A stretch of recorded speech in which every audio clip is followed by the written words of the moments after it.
Thomas Paine, Sam Adams, Benjamin Franklin. These men spoke up for what they thought was right. From their courage came such documents as the Declaration of Independence and the Constitution of the United States.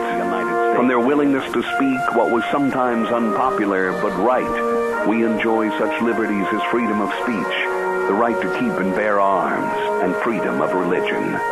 There are those who still wish to oppress our freedoms, and there are still patriots willing to stand up and defend life, liberty, and the pursuit of happiness. Men like Zeb Bell, who honor our founding fathers and what they stood for. It's now time for Zeb at the Ranch, speaking up and defending your freedoms. Brought to you by Magic Valley Les Schwab Tire Centers and all of the other great advertisers on the program. And now, Zeb Bell. Oh, this statement is so true. Think about this. If you do not take an interest in the affairs of your government, then you are doomed to live under the rule of fools. Can I say that again? Under the rule of fools. And thus saith Pluto from a long time ago. And I did it again. Instead of Plato, I said Pluto. Oh, let's just get started this morning. I'm starting out for everything bad this morning, Zeb at the Ranch. Here we go with Kate Smith and God Bless America. And then we need a patriot. Please help me with the Pledge of Allegiance. Pluto, Plato, Walt Disney, look out.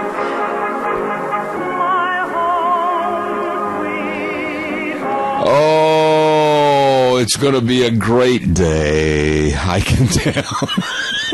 You have to laugh at yourself a little bit. Pluto, Plato, everything. Good morning. I'm Zeb Bell. Naturally, it's Zeb at the Ranch with our major sponsor, your Magic Valley Les Schwab Tire Centers, all 7 locations serving you, along with our great advertisers like Western Waste Services, always at your disposal. Call them, get on the route service, 734-6969. Oh, I need someone in here to give me the Pledge of Allegiance. Good morning. Good morning. You know, bail me out. I got Plato and Pluto all mixed up, and it started off kind of bad this morning. So give us a real nice version of the Pledge of Allegiance. All right.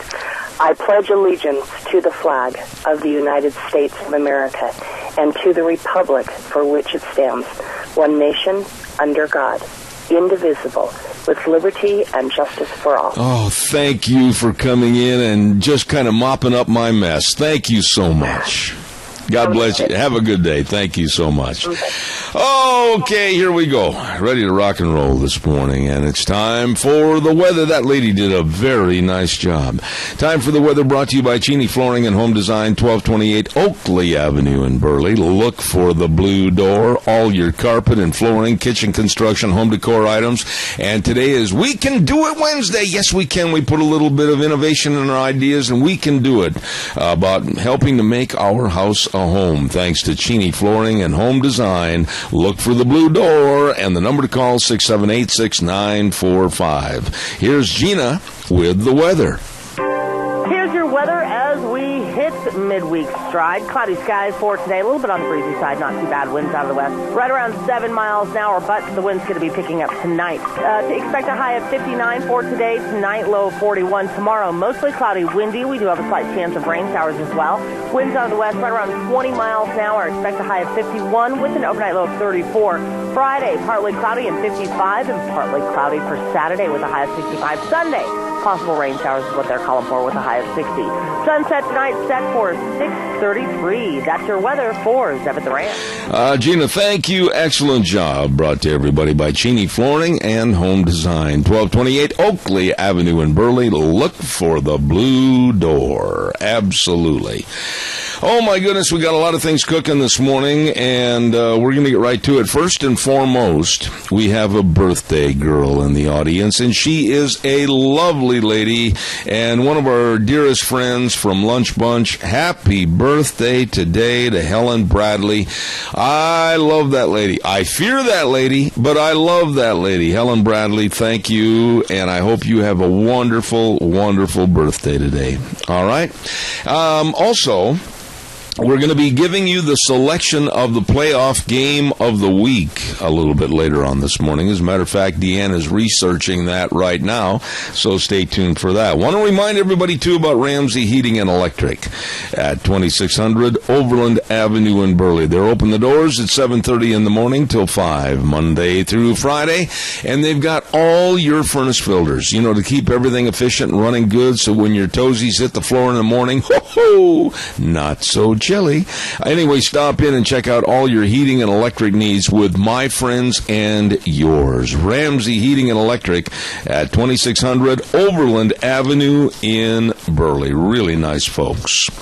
And talking about nice folks, Denny's Restaurant has been absolutely committed to helping you and providing you with the best in food, the best in service, and just a doggone nice place to go eat. It's 611 Overland in Burley, and their new location in Twin Falls at 291 Pole Line Road in Twin.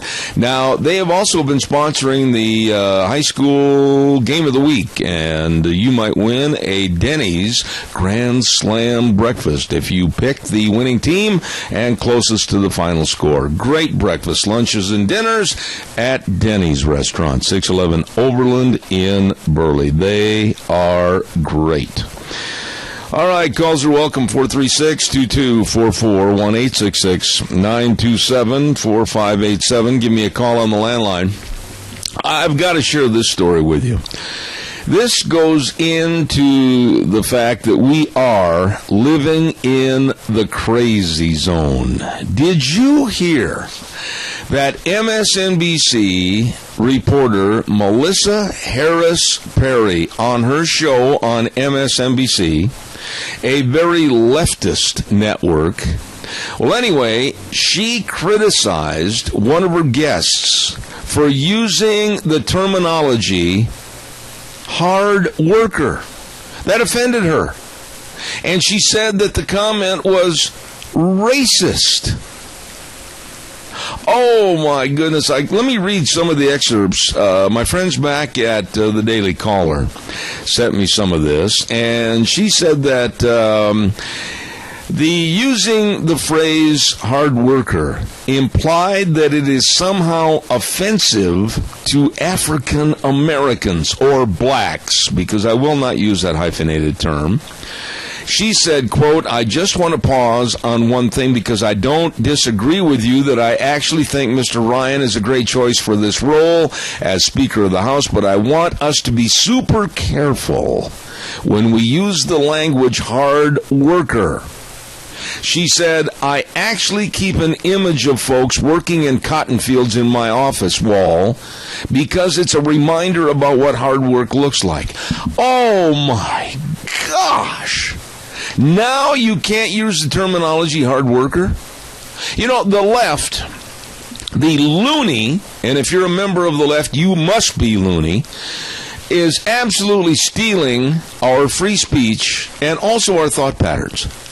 I mean, my goodness, how many times in your life and at your job or whatever, maybe meeting with friends after church or whatever, said very complimentary about someone, boy, he or she is a really hard worker. And now the liberal loon left, like this Melissa Harris Perry, is saying that's racist, and we're not supposed to say it anymore. Oh, I'm telling you, folks, the world is nuts. Caller, please bear with me just a minute. I got to get a quick commercial in here, and I want to remind everybody about a Halloween party going to the dogs over at Four Paws Bed and Bath. Man, that is going to be this Saturday. Dress up your dog in a costume for Halloween, and Four Paws at 370 West, 200 South of Rupert. My goodness, this Saturday at 1 o'clock, having a big Halloween party for the dogs and the owners, and there'll be pictures taken and refreshments. Going to be a lot of fun. Halloween going to the dogs at Four Paws Bed and Bath, 370 West, 200 South of Rupert. Caller, good morning, and thank you for your call. Good morning, Zeb. Yes, sir. This woman should come out and spend a day cleaning your stalls and your corrals for your animals. And then maybe she would we know what hard work is. Oh, well, we couldn't ask her that. No. We couldn't ask her that because by asking her to do some hard labor would be below her, because then we would be insinuating that we were slave owners and going back to racist times. This woman is completely bonkers. And anybody that ascribes to this absolute idiocy of trying to compare parts of our speech like hard workers as racism, Keith, I'm sorry, but these people are loons. Well, why do people like her go out of their way to look idiotic like that hairdo she had? My goodness sakes, talk about hard work. Somebody did a lot of hard work there. Well, I'm incensed at how the left is coming after me. They've come after other people about what we use as demonstrative speech.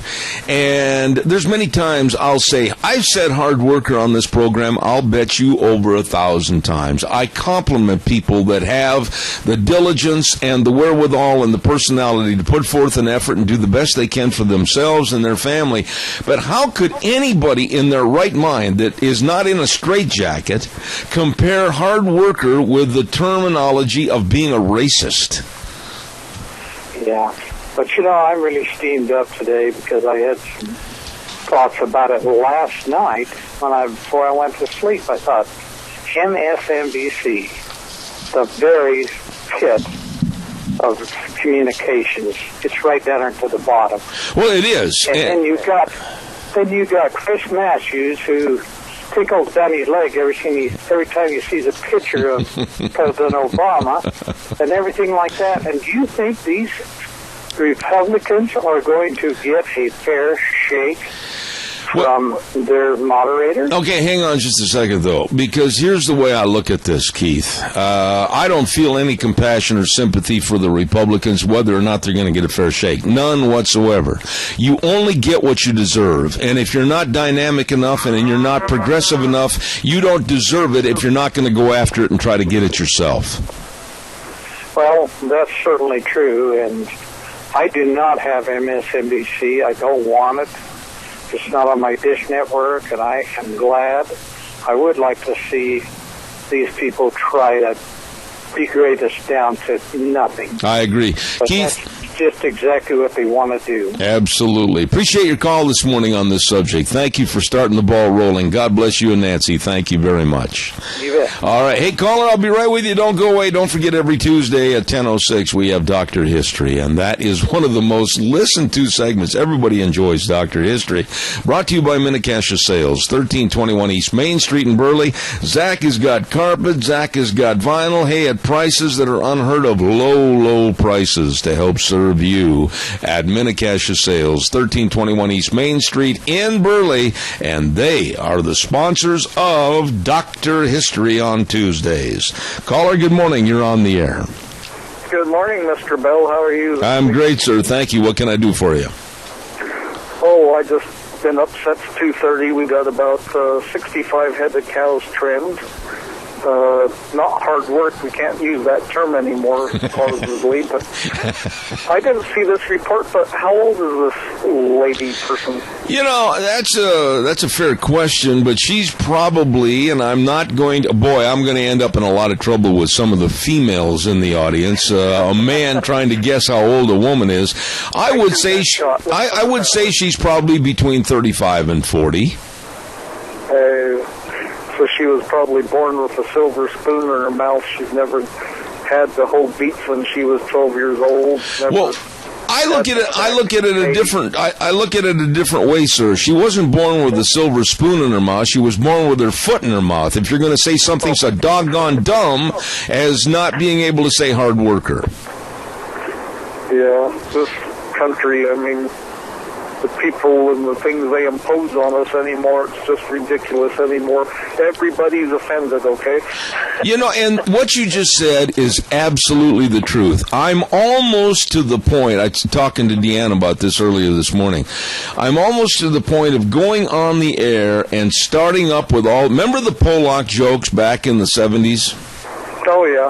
I'm almost tempted to start saying Polak jokes and anything that'll offend certain groups of people, including my own heritage, being a German ancestry, and I'm on crutches, and I got a lot of jokes about handicaps. I'm just ready to start offending everybody because I'm sick and tired of being told what I can and can't say in a free speech society. Amen, brother. All right. God bless you. Thank you. All right. I am absolutely ready to jump into that puddle of water again. Well, you can't say a Polak joke, and some of them were really funny. And you can't say this about black jokes. You can't say this about Chinese jokes or Japanese jokes. You can't say this about maybe someone that has a physical challenge. Why not? Think about it. Why not? You know what? We've lost our sense of humor. Some of the funniest jokes I know, and I can laugh at myself, involve perhaps somebody on crutches or whatever. And doggone it, if we can't laugh at ourselves, we're a real thin-skinned, low-mentality society. I don't care what anybody says. But by coming out on a national news show and MSNBC host Melissa Harris Perry saying that, oh, don't say that on my program. Don't use the phrase hard worker because it implies racism. You have got to be kidding me. How doggone dumb are we? Let's not answer that question. Don't forget Burley Physical Therapy and Rehabilitation at 1263 Bennett Avenue, Suite 2 in Burley, right behind Dr. Crane's office and across the street from Family Health Services in Burley. And believe me, they can help you get back to being you. Caller, I'll be right there, headed up by Nick Greenwell, physical therapist, all the sports medicine, all the exercises, the only hydrotherapy pool. And believe me, they can help you. Call 678-1191. 678-1191. Burley Physical Therapy and Rehabilitation, helping you get back to being you. Caller, good morning. You're on the air. Hi, Zeb. I got an offensive joke. Well, go ahead. They had the sheep run up and catch them, and there's so many Democrats up there. They seen all those sheep coming through. When they got down to Haley, they had to send a sheep herder back to wake up the whole town. Okay. They thought they were supposed to count them. You know something, Dwayne? I am so ridiculously upset at the liberal loons in our society. You can't say this. You can't say that. You can't infer this. You have to use everybody's proper terminology as far as what they are, with their background, their heritage. I don't care anymore, Keith. I honestly don't care anymore. Yeah, I called you Keith, and I meant to say Dwayne. See, I'm not being politically correct. I called you by the wrong name. No, I thought you did. Okay, go ahead. You did all right. Oh, there's a further addition to that. The sheep herder went in a restaurant down in Haley, was sitting there eating, and a guy run in and said, there's a bunch of sheep headed this way, and the sheep herder said, yeah, that's what I heard. Okay. Hey, man, thank you very much for your call. Appreciate it. Have a wonderful day. Thank you. Right. You know, honestly, where does this end? Where does this end? By the way, next week is Election Day on Tuesday, and Russ Mallory wants your vote. He's running for re-election for the Burley City Council. 4 years experience, knowledge of the issues facing Burley, proven leadership, very conservative and honest, and a lifetime resident of Burley, and he wants to keep civility an important part of the City Council. Don't forget to vote next week on Tuesday for Russ Mallory, running for re-election for Burley City Council. There you go. And we appreciate the politicos calling in and giving us some of their business regarding what's going on in politics. Thank you. Calls are welcome, 436-2244, 1-866-927-4587. My question would be regarding the story about MSNBC. How many of you are going to try not to use that phrase now? You're worried you might offend somebody. Think of all the things in our society, or all the phrases and all the words, etc., that the left doesn't want you to say anymore because it might infer racism, it might not be politically correct, etc. Just think about all this. And there are certain words that some other talk show hosts have said, and I absolutely will never abide by that. Bill O'Reilly, and I've talked to some very important people on this subject, and I'll explain why. Bill O'Reilly had a kind of a mindset that if you use the word retard or retarded, it was so offensive that he wouldn't allow it on his program. Now, I will guarantee you, under the proper structure and circumstances of a conversation, that word is not offensive to anyone or anybody if used in the proper connotation. And I've talked to, and I want to be very honest and forthright here, I've talked to some mothers that have children that have some mental incapabilities. And they called me after I used that word retard or retarded on the program. We were talking that day about fire retardant and the derivation of the word. And one of the mothers was so gracious and so friendly, and she said, I heard that on Bill O'Reilly one night, and it's absolutely ridiculous how we are picking and choosing words that might offend someone and trying to obstruct them or eliminate them from our language. And the same is true now for hard workers. My goodness, what kind of lunacy is this? Caller, good morning, you're on the air. Well, good morning, Mr. Bell. You sound chipper this morning. Oh, I am not. No, this is ridiculous. I've always considered it a compliment when somebody says, gosh darn, you work really hard. Yes. You are a hard worker. There is nothing racist or demeaning about that at all. Our forefathers worked their butts off to give us what we have today. They were really hard workers. Donna, my wish on this program, and you've heard me say this probably 100 times, you and George, but my wish on this program is that the left had some kind of courage. Write that down and underline it. Courage. That they would call and say, well, here's the reason why we don't like this, or here's the reason why we support this, or here's the reason why we think you're denigrating somebody. But they never have the courage to call into programs like this because, honestly, I've never seen such a bunch of sheep in my life. Oh, I agree. They're a bunch of cowards. They want to stir up the poop pot, but they don't want to take accountability for what they say and what they cause. I have invited the leaders of the Democratic Party on this program, and one lady, Ms. Silvers, hung up the phone on me. I was very polite. As a matter of fact, I was cautious, too. I got to tell you this. I made sure that when I made the call, I had somebody in my office to verify the call so nothing could be misconstrued. And when I called her and she hung up the phone on me, that is the intelligence factor of the liberal left and the Democrats. They will either run and hide or be rude. Well, part of the reason is they're afraid of you, Zeb, because you come out with the truth. I mean, I've never known you to put anything on your program that you haven't researched, and you and Deanne probably spend hours, countless hours, researching everything you put on your program. We do. They're afraid of you because you tell the truth. And I got to give compliments right there, Donna, because had it not be, or if it weren't for Deanne and her diligence of when I find a story and I want to verify it and I want to get a truth factor on it and everything, she goes to great lengths to make sure that we make sure everything is up front and above board, because I will not put anything in here that is speculative. It's got to be either honest or it's a lie, and I'm not going to put any lies on here. Well, that's why they're afraid of you. That's what I said. Between you and Deanne, it's just like with George and I.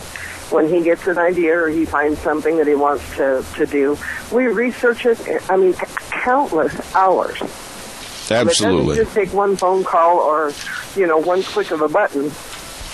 Absolutely. Hours and hours and hours of research. Well, I'm blessed. God bless you for keeping to your beliefs and keeping us informed. Well, I appreciate that, Donna. You and George are special folks, and thank you. And, of course, my lovely bride. If she wasn't for her keeping me in line, I don't know what I'd do. Thank you so much. You're right. You have a great day. All right. God bless you. Hey, don't forget Mount Harrison Audiology and Hearing Aids and Christine Pickup. Now, I have said many, many times, a lady called me the other day, and she said, what was the name and number of that place for a hearing screening? And I told her Mount Harrison Audiology and Hearing Aids, Dr. Christine Pickup, and the number to call, 312-0957. She thanked me, and I hope she called for a hearing screening, because hearing loss is not natural. No, and it's not a part of old age at all. It might have many other hidden meanings, so you better check it out today. They're across from the Minidoka Hospital Emergency Room, and the number to call, 312-0957, Mount Harrison Audiology and Hearing Aids. Hey, don't forget on Mondays, we give away a half dozen cinnamon rolls from Sophie's Chatterbox over in Rupert, 530 E Street on the Square, and you might be a lucky winner. Sophie's Chatterbox, my goodness, wonderful restaurant, and what a bakery. 530 E Street on the Square in Rupert. All right, calls are welcome. 436-2244, 1-866-927-4587. Let's go to some other stories here quickly. Tonight, round 3 in the GOP debate. And they're going, this is really going to be interesting tonight, folks. And the reason I say this is because the round 3 of the GOP debate is going to be on a very lesser watched network, MSNBC. And I don't think they're going to get the millions that have watched the previous debates, primarily because MSNBC is so lousy. The other factor that comes into play here is that it's game 2 of the World Series. Now, they might be standing up there having a debate with maybe 500,000 souls at the best watching that debate. But here's what's going to happen in the debate tonight. They're going to be discussing the economy. And this is going to be really interesting, and I'm going to get kind of a remote injury to my channel-changing finger, because I'm going to be going back and forth from the ball game to the debate, because I think that most of these people up on the stage tonight are going to make it their last hurrah in going after Donald Trump. They're going to pull all the corks out of the bottle, and they're going to go after Donald Trump. They're really going to try to make some waves and maybe still stay in the top tier of the possible nominees for the Republican Party. However, in some of the polls, Ben Carson has pulled ahead of Donald Trump. And this is going to be another little twist here tonight, because Donald Trump does not like being in second place, and I think he is going to make a concentrated effort to go after Dr. Ben Carson and perhaps try to gain back some of the lead loss in Iowa. That's going to be an interesting point. Then we're going to see a lot of the folks disregard the basic theme of the debate, which is the economy, and they're going to be shooting silver bullets at Donald Trump. You can bank on it. Caller, good morning. You're on the air. Yes, good morning, Zed. Yes, sir. What I think is going to happen tonight is Donald Trump is going to really compose himself and let the people know exactly where he stands on all these issues. And as far as Dr. Carson pull ahead of him, my feelings are he's a nice guy. I like him. But I think he's going to be another Jimmy Carter if he should get in. I don't know. I have read a lot about Dr. Ben Carson. There's a lot of where he comes from that I really think he would make a good president. However, there are some holes in his screen door that I don't like. And as I look around at the other candidates, I honestly think it's going to stay between Trump and Carson. And I'll even stick my neck out even further this morning, Tony, and go ahead, get ready to laugh at me. I think the end result is going to be a ticket of Donald Trump and Ben Carson for the Republican Party. Oh, I do. I think he'd make a good vice president. Okay. Somebody on his team, because Dr. Carson isn't equipped to take on people like Putin. Trump is. That's a good point. That's a very good point. Carson, with his very low-key, subtle attitude, yeah, you may be very right on that. But it's going to be interesting tonight to see what's going to happen, and I'll tell you some of the also-rans that are up on the stage that do not deserve to be there. Like I said, it's going to be their last hurrah, and they're going to be really loading the gun and filling it full of silver bullets, because I think they're going to be shooting their last match tonight.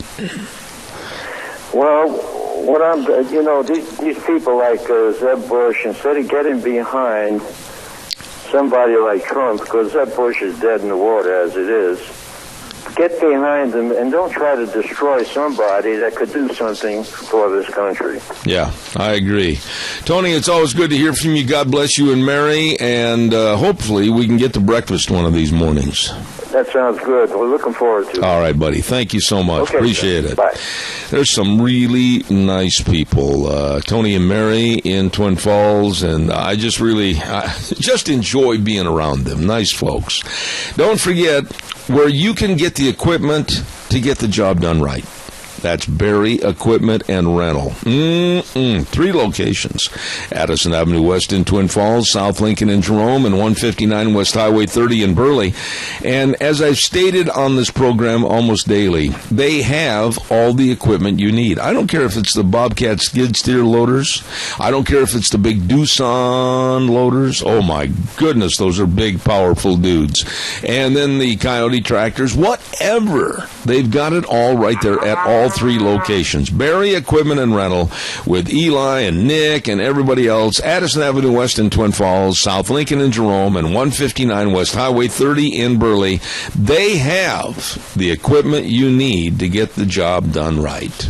Caller, I'll be right there. Stand by. Don't forget Ramsey Heating and Electric offering rebates on qualified Lennox home comfort systems, whether it's a gas furnace, an air conditioner, or a heat pump. You and your family will enjoy the comfort. Call 678-0459 and learn how Ramsey Heating and Electric and Lennox can save you money. Good morning, caller. You're on the air. Good morning. When you use the phrase hard worker, I never put a black in that position. Hard workers goes back to when I was a child, farm work, mothers washing the clothes on the board. That was hard work. You know, wait a minute, though, and by the way, happy birthday to my dear friend Helen. Happy birthday. I won't color. And listen carefully to what I'm saying, Helen. I will never color any statement. In other words, I will not make it yellow. I will not make it brown. I will not make it black. I will not make it white. When I say someone's a hard worker, it could be applicable to anybody of any race. But for this stupid woman at MSNBC to say that it equates to being racist because it reminds her of picking cotton, she needs to go see a psychoanalyst. Was she black? I believe she is. Another question, too. When they hold these big debates, do they have, say for the Republicans, do they have a Democratic moderator? Well, you know, they're not going to hail their colors as being Democratic or Republican, but you can bet your bottom dollar at MSNBC that you would be hard-pressed to find somebody that's not a Democratic liberal on the staff over at MSNBC. Well, is that where they're going to have the big debate? Yep, that's the network that's carrying it tonight, yes. Oh, well, by the same token, when they have a big Democratic, do they have a Republican as a moderator? No, they're not that cautious about who they get as moderators and ask their politics, believe me. They're going for the ratings, and most of the different networks are always putting forth their best newscasters and or anchors to do the job, and they're not discriminating as far as whether they belong to the Democratic or Republican Party. Well, that doesn't help me a bit. Okay. I think they're prejudiced. God bless you. God bless you, and have a happy birthday, Helen. Thank you. Thank you very much. All right. I love that lady. She's very outspoken and honest, and I appreciate that. Calls are welcome, 436-2244, 866-927-4587. I've got a story coming up in a minute about Gitmo and Muslim prisoners that just will make your blood boil this morning. Caller, I'm going to ask you to stay there. I'll be there in 30 seconds. Don't go away. I want to talk about Minidoka Memorial Hospital at 1224 8th Street in Rupert. Your health is so important, you should work with the best that care, and that's Minidoka Memorial Hospital. The purpose of Minidoka Memorial Hospital is to provide and promote high-quality, compassionate primary health care services and health education to the residents of Mini-Cassia area. So thank you. They're on the air with us on Mondays and Thursdays with information about your health from Minidoka Memorial Hospital in Rupert. Caller, good morning. You're on the air. Good morning, Zeb. How are you? I'm fine. We were talking about Zeb a little bit, Jeb Bush, a few minutes ago. And do you know what? I think there is a little bit of sibling rivalry in that family. And he's the baby, and he thinks that he's supposed to have everything that the older kids in the family got, and he's entitled to it. And it doesn't matter whether he's a good sport about it. He probably got his way all the time he was growing up. And do we want him for a president? No. I don't want Jeb Bush anywhere close to the Oval Office. I am very, very articulate about saying absolutely no. I do not like Jeb Bush. I do not think he has a kind of a golden path to the White House because of his father and because of his brother. I don't think he has the political stamina. I don't think he has the political smarts, and I certainly don't like some of his policies regarding Common Core. So there's a lot of things I don't like about Jeb Bush. Yeah, well, and I watched a very interesting discussion with Glenn Beck last night, and he said that this president is going to be a pivotal president no matter what, and he feels like we are on the way down because of our morality and our, how the nation is divided, and this president has got to be a uniter. Hey, let me ask you a quick question and make the answer relatively short. I got a weather forecast I've got to get to. And we're that clock scared me to death when it went over. You know that? That's my clock. It sounds like Big Ben in England over there. I want to ask you a quick question on this. Did you see the video of the police officer in the school in South Carolina that took the girl down that would refuse to get rid of her cell phone and was basically telling authorities in school that she was going to run the show and wouldn't pay attention? Did you see that video? I did. Okay, what were your thoughts, quickly? I think that she knew this was going to happen, and she was going to get attention about it, and she knew that she'd get national fame and fortune. Okay, now, you're on the same track I am, but I'll tell you what, I think in schools, the absolute anarchy that some of these students want to promote because of their ethnicity and their race is absolutely ridiculous. And I'll tell you something, there are other videos coming out and other students standing up saying that this girl was absolutely trying to be a bad you-know-what in school and renounced any authority. And how long do you take it? How long do you take it after you've been slugged in the face by this girl before enough is enough? Mm-hmm. The officer was called in because the teacher couldn't control her. That's right. So that's your first hint. And no, the people in this United States have got to start standing up. And once in a while, a kid needs a good whipping. Amen. Thank you for your call. I appreciate it. Mm-hmm. God bless you. Caller number 2, I'll be there in just a second. I got to quickly tell everybody about the weather. I am running as fast as I can. Don't forget Mad River Laser at 502 East Street in Rupert. My goodness, they've got a wonderful gift shop. I mean a wonderful gift shop with all the home decor items for the fall and Halloween and now even thinking about Christmas. That's right. And they've got a lot of the great displays of what they can do for your business for the special year-end awards. Oh, they do a wonderful job. All the business promotional items right there at Mad River Laser, 502 East Street in Rupert. You stop in and see them today. And right now, here's Gina with the weather. Here's your weather as we hit midweek stride. Cloudy skies for today. A little bit on the breezy side, not too bad. Winds out of the west. Right around 7 miles an hour, but the wind's going to be picking up tonight. To expect a high of 59 for today. Tonight, low of 41. Tomorrow, mostly cloudy, windy. We do have a slight chance of rain showers as well. Winds out of the west, right around 20 miles an hour. Expect a high of 51 with an overnight low of 34. Friday, partly cloudy and 55, and partly cloudy for Saturday with a high of 65. Sunday, possible rain showers is what they're calling for with a high of 60.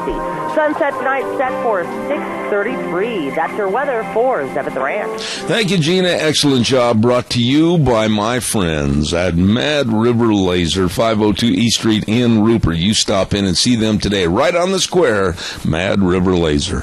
Caller, you have been very patient. God bless you. Good morning. You're on the air. Yeah, Zeb, 2 points about the election. Earlier this spring, Mitt Romney had a summit in Utah in the mountains somewhere. And guess who he invited quite a few people, including some of the candidates on the Republican side. But guess who the keynote speaker was? I'm not into guesswork this morning. Just tell me for the sake of time. I'm not trying to fool you. It was David Axelrod. And I said, what the hell is going on? And I don't know the whole story, but it just burns me to no end. And here Romney's been talking about, how, Trump is divisive and, the same old rhino BS. Okay, one more thing and then I'm going to hang up. Ted Cruz said this, 54 million Christians didn't vote in the last election. Ultimately, we got to win the election. Somebody's got to. 54 million didn't vote. He says, if I can just get 10 million of them to come and vote, Republicans will win the election.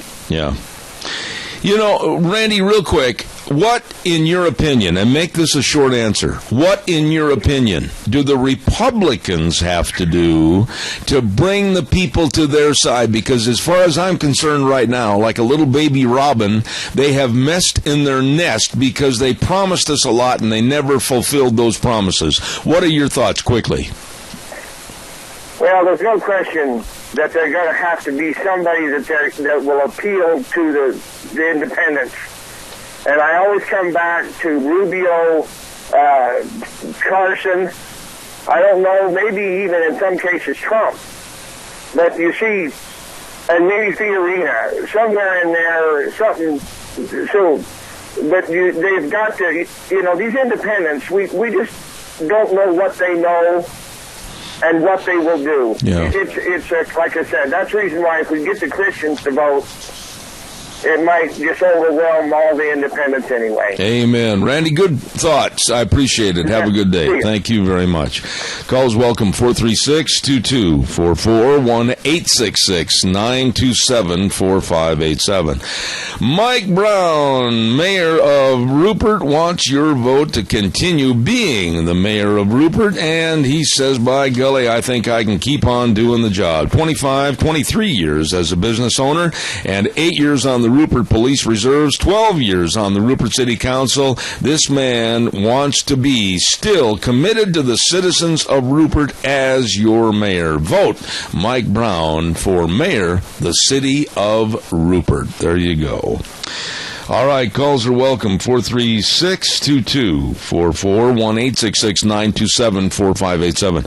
I know I've only got a minute here, but I've got to get this story in here. You're not going to believe this. They're telling us what to do. The Muslims are telling us what to do. If you don't believe this, the Muslim terrorists from 911 that are being housed at Gitmo are telling us, our government and our military, that no, they will not stand for women in the Army, female guards, from transporting them around to various parts of Gitmo. They won't stand for it because their religion, Islam, says that they're not to be led around or taking orders from women. So they made an appeal. And the ruling by Army Colonel James Pohl was meant to deal with their complaints, and now it's just caused everything to be a big mess. And many, many people, including Senators Kelly Ayotte of Hawaii and many others, have said it's outrageous.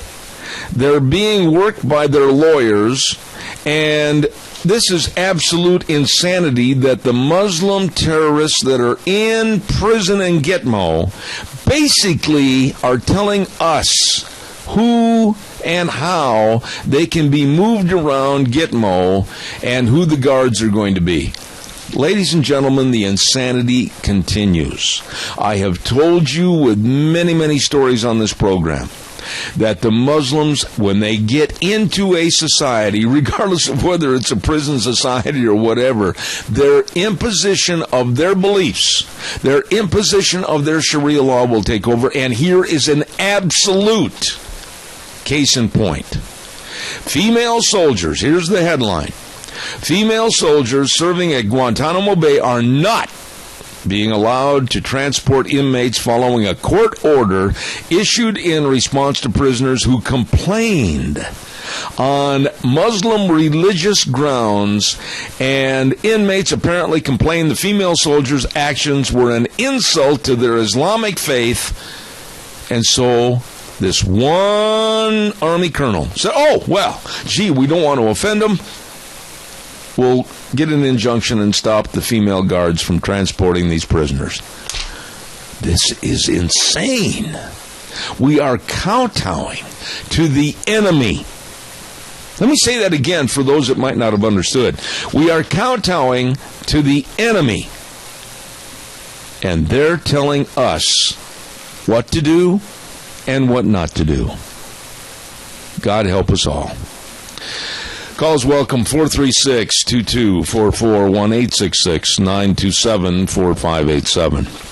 I want to remind you about our major sponsor, and that's, of course, your Magic Valley Les Schwab Tire Centers. And they've got that backcountry all-terrain tire from the commuting on the interstate to the campsite up in the hills. This tire is really an exceptional all-season performance tire and quiet, comfortable ride. Let me tell you something. They've got it at your Magic Valley Les Schwab Tire Centers, along with the best in brake service, the best in front-end alignment, shocks and struts, and something very important right now that the weather's cooling off, brand new batteries. Go in and have your battery checked and then find out, better get a new one. They've got all of them right there at all 7 locations. With Lane and Rupert, Dave on Blue Lakes and Twin, Mike and Buell, Mike and Jerome, the Twist family in Paul, John on Pole Line in Twin Falls, and Randy on Overland in Burley. Your best, the Magic Valley Les Schwab Tire Centers. They are the best.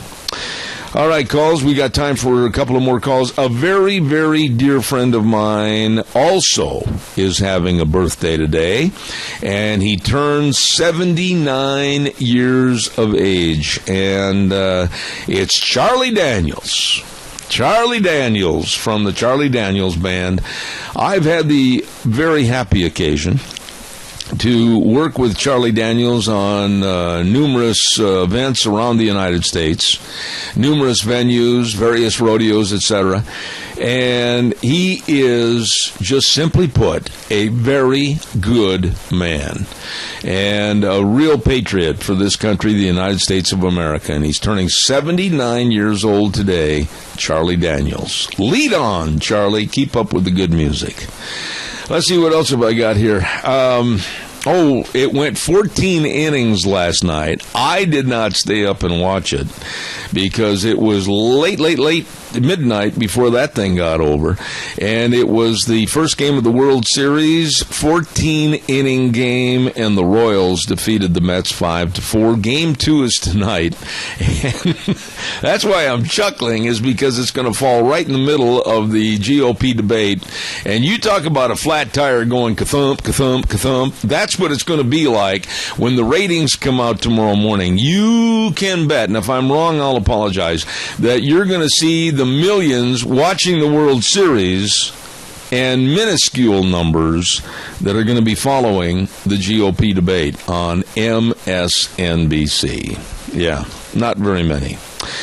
Let's see, what else have I got here that I got to get in real quick. Want to remind you that on November 19th, this is very important, the second annual Pilgrim Pride Dinner at the Golden Heritage Senior Center, 2421 Overland Avenue in Burley, starts at 5 o'clock in the afternoon, goes till 7:30, and it's $10 per ticket. And we're going to have a lot of door prizes that we're going to give away. You do not have to be present to win, so you don't have to sit there all night by any means. We'll get a hold of you. So don't forget, tickets are $10, and the second annual Pilgrim Pride Dinner, Golden Heritage Senior Center in Burley, November 19th. I'm asking you, I'm imploring you to come out and support this, with the proceeds going to the Meals on Wheels. Okay? All right, now, let me see. I want to remind everybody you're listening to Zeb at the Ranch. Make sure you're hearing everything. Contact Mount Harrison Audiology for a hearing screening. Call them today at 312-0957. Coming up next hour, my buddy from Indianapolis, Indiana, Dave Bego, is going to be on the phone. We're going to talk to him about a lot of things political this morning. And then at 9:30, this will be very interesting. We've got a young man by the name of Dylan Gwynn from the Media Research Center that is also a sports talk show radio host, and we're going to talk about what happened on ESPN with Tony Kornheiser. Don't miss that. All coming up next hour. Hey, we'll see you back here in about 6 minutes. Zeb at the Ranch. Have a good day.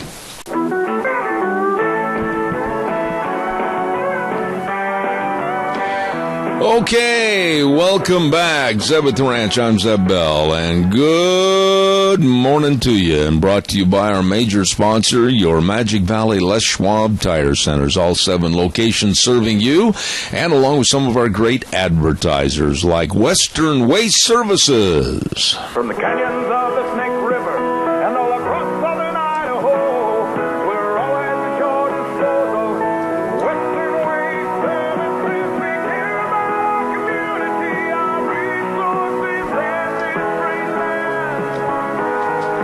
Western Waste Services is lending a hand, always at your disposal. Western Waste Services. You know, locally owned and operated, of course, Western Waste Services, and an easy telephone number to remember, 734-6969. They are always at your disposal. Whether it's the route service once a week, you can set your watch when they're going to be there. They're so on time and so professional. Whether it's the dumpsters, whether it's the porta potties, whatever, please give them a call and let them serve you. It's true, they're always at your disposal. Western Waste Services, 734-6969. Hey, don't forget, we start the program every Monday through Thursday with our weather forecast, brought to you by Cheney Flooring and Home Design, 1228 Oakley Avenue in Burley. Look for the blue door. Whatever you need to make your house... Excuse me, I almost lost my voice. Whatever you need to make your house a home, don't forget Cheney Flooring and Home Design in Burley. Woo-hoo! Little drink of water comes into play here. Hold on. Happens to everybody. And also, I would like to remind you about our dear friends at Hanson Mortuary, 710 6th Street in Rupert, with Joel Heward, his family, and his staff. Now, during such a difficult time, when there's the passing of a loved one, they want to make sure that your expectations of service are met and even exceeded, always with the highest ethical standards with unquestioned integrity. Contact them today for pre-information on funerals and help save your family a lot of the stress and the worry. They're very easy to talk to, very easy to work with. Hanson Mortuary, 710 6th Street in Rupert, and the number to call, 436-5636. Wow, I think I'm going to make it for the next little bit, but right now let's go to the phone line, and I'll let him do a lot of the talking for a few minutes, and that's my good friend in Indianapolis, Indiana, Dave Bego. Good morning. How are you? I'm doing great, Zeb. How you doing today? I was doing good till I choked. My goodness, here we are. The World Series started last night. It went 14 innings, the longest first game ever in a World Series. Game 2 tonight. Oh, by the way, it falls right in the middle of the GOP debate on MSNBC. So instead of having maybe 1 million viewers on a very poor network, they're going to be lucky if they can scrounge a couple of guys holding a beer eating popcorn. What do you think? Yeah, I don't think it's going to get quite the attention with the World Series going on, which is kind of sad because Americans need to see more, but, you know, it is what it is. Well, it is what it is, but tonight I wished it was on a more visible network, and I wished it wasn't going up against the World Series, and I'll tell you why. They're going to be discussing basically the economy, and I think that's very important for people to watch, listen, and understand. What are your thoughts about that? Well, I absolutely do, Zeb. I've told you on the program before that I think that this president's fundamentally trying to destroy this country, and he's trying to do it by collapsing the economy. And we're headed in that direction, and people don't realize it. And I'm seeing it more and more every day, and I'm getting more concerned because I see more and more companies laying off people, reducing costs, and of course, they just passed this new budget deal, which is going to expand the budget limits and that, which is wrong. And all this is designed to destroy our economy so they can fundamentally take over. And I think Americans need to wake up, and they need to wake up now. And I think the Republican Party needs to wake up now and stop this budget deal and then go after this president and try to impeach him. All right, now, along those lines of what you just said, what about John Boehner? Did he sell out not only the Republican Party but also America in general to this absolutely stupid budget plan? Oh, absolutely he has. And John Boehner, I've met him. I think I've told you that before. John Boehner does what John Boehner does for himself. You know, he goes along to get along, and we see too much of that in Washington. And, we need people that'll stand up and have a backbone, kind of like Donald Trump does, and tell them we're not doing this anymore. And I'm not surprised at all, but when you're giving Obama everything he wants, we've got a real problem, especially within his last 14 months of being in office. What was the reason, Dave, in your opinion? You're a very, very good businessman, an entrepreneur. You hire a lot of people. What was the reason for capitulating to Obama on this budget deal? Why? I mean, why didn't they show some backbone and say, no, we're not going to expand this thing. We've got to cut back, if anything. It all comes down to votes. They think that they need to make sure that they don't,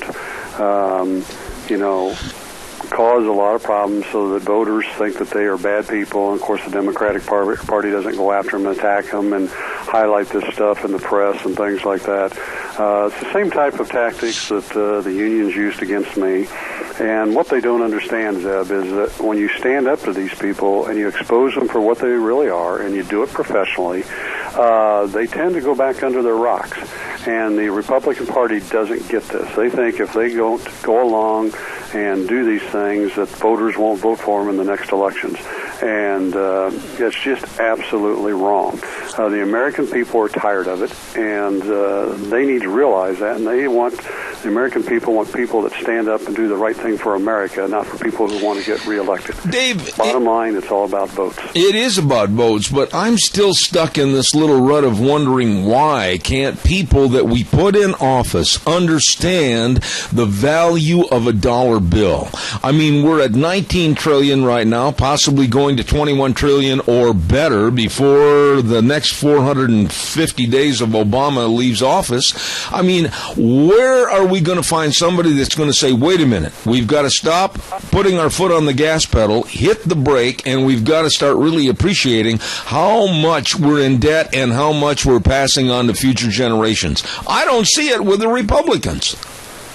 Well, you don't. They don't get it. And, again, it's about votes, Zeb. But here's the bottom line.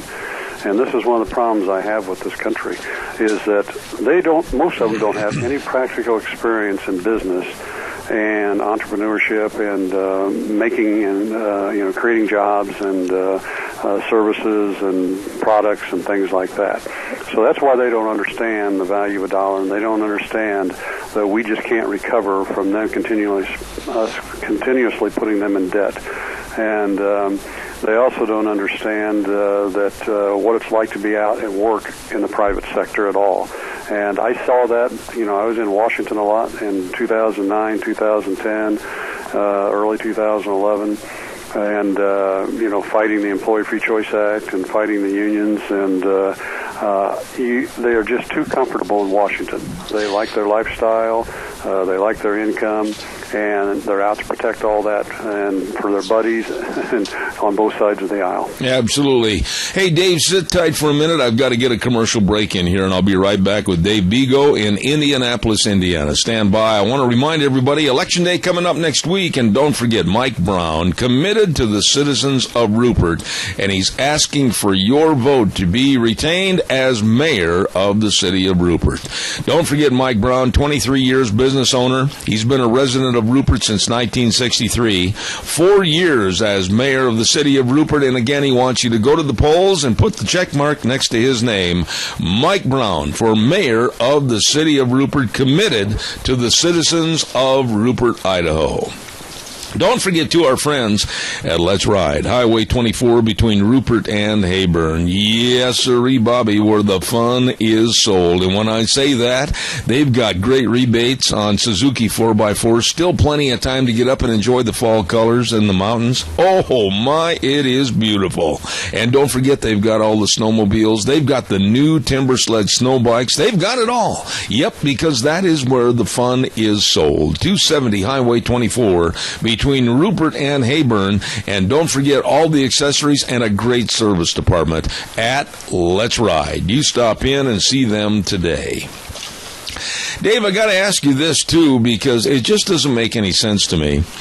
They're going to be talking about the economy tonight, and I honestly believe, now this is my thought, it's not really going to be about whether Huckabee says something about the economy or whether Rand Paul says something about the economy or Ted Cruz. I honestly think this debate, the third one, is nothing more than a hatchet job for the Republican Party in general to go after Donald Trump. Your thoughts? Well, I think that could happen. I've got mixed signals on that there are some people believing he's the ultimate candidate for the Republican Party, but there's no doubt. And of course, people on MSNBC are going to egg that stuff on because the Democrats are going to want to use it against him, and I think they'll go after Ben Carson too. There's more and more liberal articles that are going after Carson that he doesn't know what he's talking about and stuff like that. But again, Zeb, I come back to this is what their tactics are. Instead of stepping back and really looking at things objectively, it's kind of their way or the highway. And we have to wake the American people up to who these people are, because they don't speak for all of America when they write these articles and go after candidates and attack them and stuff like that. They're for their own political interest. Dave, on the other side of the aisle, the Benghazi hearing, I think, was nothing more than a just, gee, Hillary, we're sorry we bothered you. Go back out on the campaign trail. And the next Democratic debate is going to just involve Snow White and the Two Stooges. I mean, this is so ridiculous to waste the time and the effort having these debates. It's a done deal, a slam dunk that the media has forgiven Hillary. They've anointed her as the Democratic nominee. Why in the world are we going through all this balderdash? Because, Zev, it's their opportunity to continue to try and paint her in a good light despite all of her lies and failures, and and paint her as a better picture and candidate than any of the Republican candidates. And, that's what they do. And I hate to say it again, but I've been through this stuff. The press tried to take my name through the mud and drag it through the mud and all that kind of stuff, and so did the unions and that. And again, what was funny when you get up and you challenge them and expose them, they both go quiet because the press quit coming after me, the union quit coming after me, and they're good at being bullies and trying to go after people until you really expose them to what you do. But you have to do it with some polish, and that's one thing Trump still needs to do, although I've seen a little bit more polish on him here lately. All right, we've got a caller with a question for you, Dave. Go ahead, caller, quickly, please. Yes, good morning, Dave. I just listened to you a few minutes ago, and you hit the nail right on the head when you were talking about the national debt being so high and going higher. You named what it was going to take to cure it. More jobs and less regulations and everything else. Were you intentionally describing Donald Trump? Because I think he is all of those things. All right, we'll have Dave answer that on the air. Go ahead, Dave, please. Well, I think Donald wasn't intentional towards Donald, but I think he understands that, and he talks about it, and he's pushing those things, and that's the type of people that we need.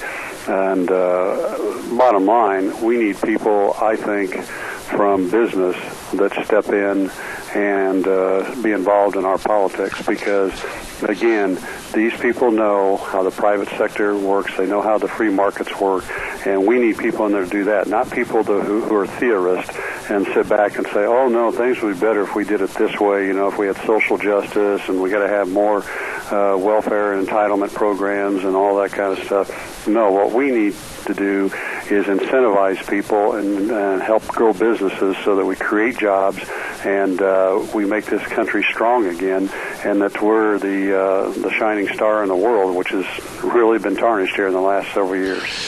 Tonight, and again, I'm going to get a sore finger going back on the remote back and forth from the World Series game back to the GOP debate.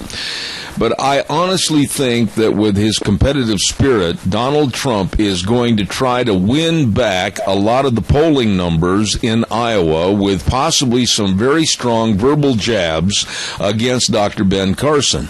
Now that Carson, has replaced Trump in some of the polls, especially the Iowa poll, and pulled ahead of Donald Trump. What do you think about how Trump should or shouldn't handle this tonight? Can he be on the attack, or does he have to be, like you mentioned a minute ago, more polished? Well, you can still go on the attack and be polished, and that's, again, I've tried to explain to people this when I fought the union. When I went out and I addressed groups and that, all I did was expose and showed their weaknesses and what they are really about. And I like Ben Carson, but he doesn't have all the business background that Trump does. And I think business, he can do those things by highlighting where he's strong at versus Carson. And that way you don't really attack Carson. You just show where your strengths are in relation and that they mean more to this country. And, and that can go either way. Carson can do the same thing on the other side against Trump.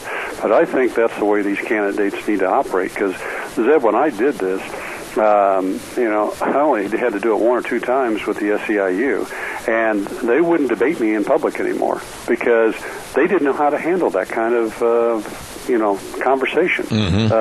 The only way they knew how to do it was to attack you and throw things at you and try and make you look bad. And when somebody does it in such a way that people wake up and say, oh, yeah, he's right. The SEIU really doesn't know what they're talking about. And I think that's the type of approach that the candidates have to take.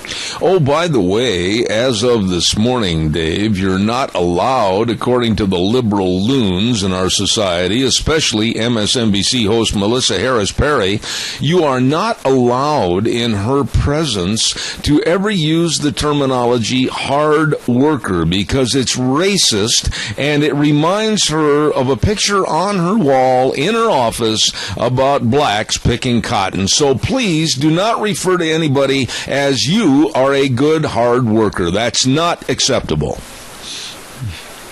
Well, I would like to say to her that, something, you need to step back and quit thinking with your mindset of being theoretical on things and being prejudiced yourself. What you need to step back and look at is that hard work is what grew this country, not by just whites, but blacks and Hispanics and other people and people from different religions. And hard work is what has made this country great, and you need to understand that. You know, isn't it crazy, Dave, how the liberal left absolutely has taken away your and my free speech and free thoughts? I mean, they're going to criticize us for everything and paint us and demonize us into a corner. And the use of hard worker, I bet you I've used that 1,000 times on my program, complimenting someone in the community that's a hard worker for the cause. I think this is entire lunacy. Well, it is, but that's why you have to challenge them. You can't sit back. And, we try to help our community. We've had 2 busloads of high school students from the local high school go through our offices here this morning, and we did it to show them opportunities for different, when they get out in the real world and get into business and that, the different type of jobs that are available and that. And one of the things when I spoke to them for a few minutes was, it's all about hard work and perseverance and willing to get out and open your eyes and expand your horizons. And the kids all liked it. They got it. And, people like this, the truth is, this is the only way they know how to succeed is by attacking others. And you have to step back and say, I'm sorry, madam, you're wrong. You don't do this by attacking others. This has nothing to do with blacks or whites or anybody. This has everything to do with being successful in life. Absolutely. Final thought here, a short answer on this, Dave, but yesterday Obama addressed the police chiefs of America and right off the get-go said that the government needs to have and impose more gun laws. What are your thoughts? Well, I think all you have to do is step back and look at all the major cities that have gun laws, like Chicago, and look at the deaths from shootings in those cities compared with the cities that don't have gun laws. And I think that tells you the whole story. And I think you have to keep putting that out on the table so that people look at that and realize that these cities like Detroit and Chicago and Cleveland and L.A., which are heavily liberal democratic and have gun laws, are the ones that are not succeeding, where ones that do have gun laws where people can protect themselves are the ones that are succeeding. What's the situation when they talk about St. Louis real quickly, or Washington, D.C., or any other major city, Baltimore? What about Indianapolis? What's the status there? Oh, we have had some more this year than we've had, but I know that the chief of police, who is a black gentleman, he's a very good guy, and he's from Maryland, by the way, Baltimore, originally, and and I know the assistant chief of police, and we've sat down and talked and had dinner together and talked about this stuff, and both of them are very direct with me that the biggest problem with crime in the city and when we have shootings and that is drugs and drug-related. And that all goes back to the fact that we have open borders and we have people coming across with all kinds of drugs that these people are taking. And that's another reason we need to close the borders. Absolutely. Dave Bego, my friend in Indianapolis, Indiana. And by the way, thank you for your very gracious gift. I appreciate that book. Thank you so much. And keep watching your office door for a parcel that should be showing up any day now. I'm looking forward to it. I'm going to be honest with you, I've been getting a lot of that lately, which is nice. A happy little camper about 9 o'clock at night. Thank you very much. All right, Dave, God bless you, man. Thanks. Dave Bego, Indianapolis, Indiana, and I just have a lot of respect for his opinion. A great businessman. Thank you very much. Hey, by the way, I had a big old ding that was put into the side of my pickup by a lady that really couldn't care less, and so I was frustrated, and I wanted to get that fixed. I do not like to have any dings or scratches on my vehicles, so I contacted Snake River Auto Body and Paint. Wow, that was the best decision I've ever made. Super nice people. They've been in business since 1996, and they absolutely go with customer service and satisfaction guaranteed. You will find the same thing. I know you will. And if your vehicle is going to be tied up for a while, they've got loaner cars available. And like I said, quality workmanship to put your vehicle back to looking good like it should be. Snake River Auto Body and Paint, located at 404 4th Avenue West in Twin Falls. And the number to call, I urge you to call. Boy, they do a nice job. 734-5790. Also want to remind you about our friends at Cameron and Siemens Insurance, Highway 24 in Rupert. Oh, when you talk about life insurance, you talk about health insurance, retirement planning, oh yeah, employee benefits, the whole guacamole of insurance coverage. You better get a hold of them. Very accessible and devoted to serving you. So please give them a call. Make an appointment today at 436-4424. Cameron and Siemens Insurance, Highway 24 in Rupert. Very nice people serving you.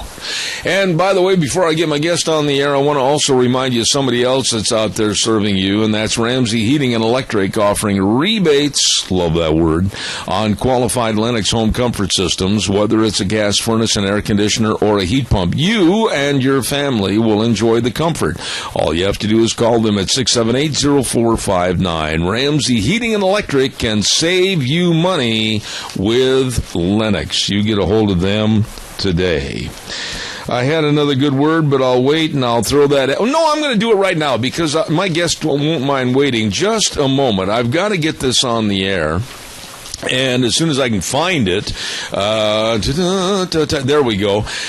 Re-elect Mike Brown as Rupert City Mayor. Mike stands up and believes in our veterans and our community. Mike was very instrumental in getting the flag at half-staff on the Idaho Roll Call Monument, and let's keep moving forward. Re-elect Rupert City Mayor Mike Brown as mayor because Mike cares. Paid for by citizens George and Donna Mass. Thank you very much.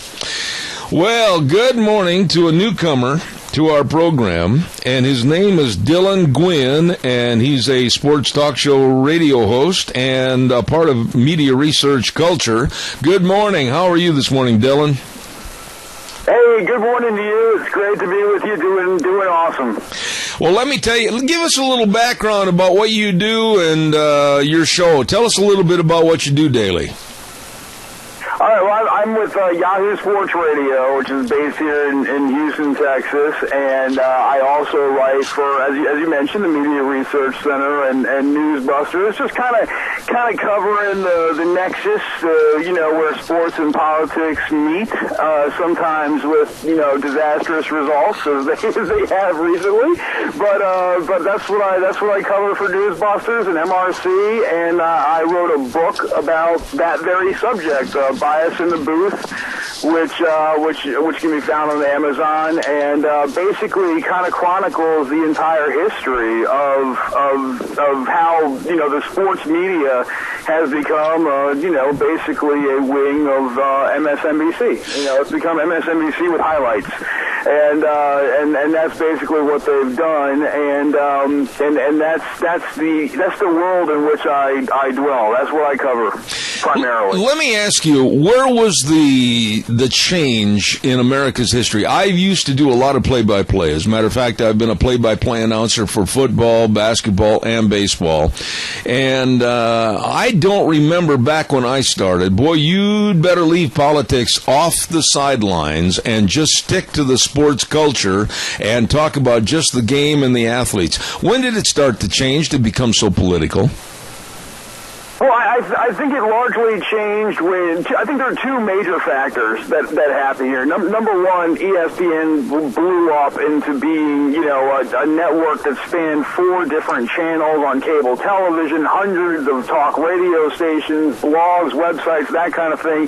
The internet, I think, played a factor in this, and Twitter and social media. I think when Twitter came around, all of a sudden these sports anchors had an outlet to talk about things that sometimes had nothing to do with sports and to reach millions of people, sometimes hundreds of thousands of people, maybe in some cases even more people than they reached when they were talking sports on ESPN or on the network, and they were using that, and I think they really felt a sense of their own power. I think they were like, wow, you know what? We can, with Twitter, my Twitter account has 300,000 followers. I can reach so many people, and I can use this as a tool to advance, what I believe, and I can advance, what my stance on things. And I think that they basically just launched, to use a sports analogy, a full court press. I mean, they were like, hey, let's not sit back and have this, hey, politics is for some other discussion. We're just going to sit here and talk sports.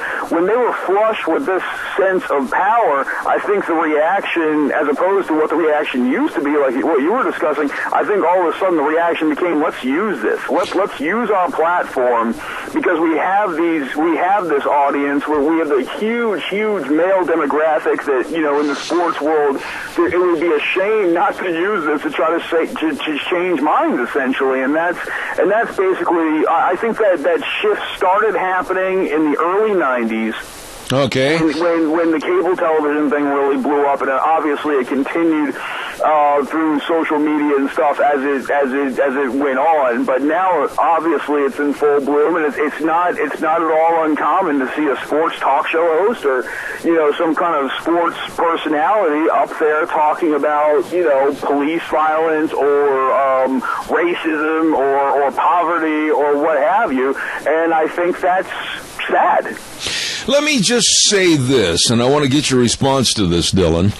It's okay for the goose, but not the gander. In other words, if the goose is spewing all this Democratic and liberal garbage out on the airwaves, that's okay. But then if somebody stands up on the conservative side, boy, they're going to take a hatchet to the neck of the gander. So it's not fair, and it's definitely not equal. No, and that's the real rub in the whole thing, and I think a lot of people would almost be okay with their sports personalities delving into politics occasionally if both sides were equally represented. But you just hit the nail on the head. Both sides aren't anywhere near equally represented, and such is the case of what's going on right now with ESPN and Tony Kornheiser and Kurt Schilling. You remember several weeks ago, actually about a month and a half ago now, I believe it is, Kurt Schilling was suspended from ESPN. Kurt Schilling, the famous Major League Baseball pitcher who is now an analyst on their baseball department, he was suspended from their in-game broadcast because he put out a tweet that essentially just said, hey, everybody says that, not all Muslims are terrorists. Well, not all Germans were Nazis, and look what they were able to do. The tweet essentially said, hey, you don't have to have millions and millions of bad people in order to make something do evil, in order to have an evil result. Not all the Germans were Nazis and they lit the world on fire. So that was basically his own point. He wasn't saying that Muslims were Nazis or anything like that. He was just saying they don't need to dominate everything to still use it for evil. And the sports media absolutely just crucified him for that. And people were saying that he called Muslims Nazis, which he didn't. And ESPN suspended him from their in-game broadcast for saying that. Now, fast forward to what happened last week in Washington, D.C. You have Tony Kornheiser, who is a regular, everyday appearance guy, personality on ESPN. He has a Pardon the Interruption show. He also has a show on ESPN 980 in D.C. And on that show, he had Howard Feynman from the Huffington Post on for God knows what reason.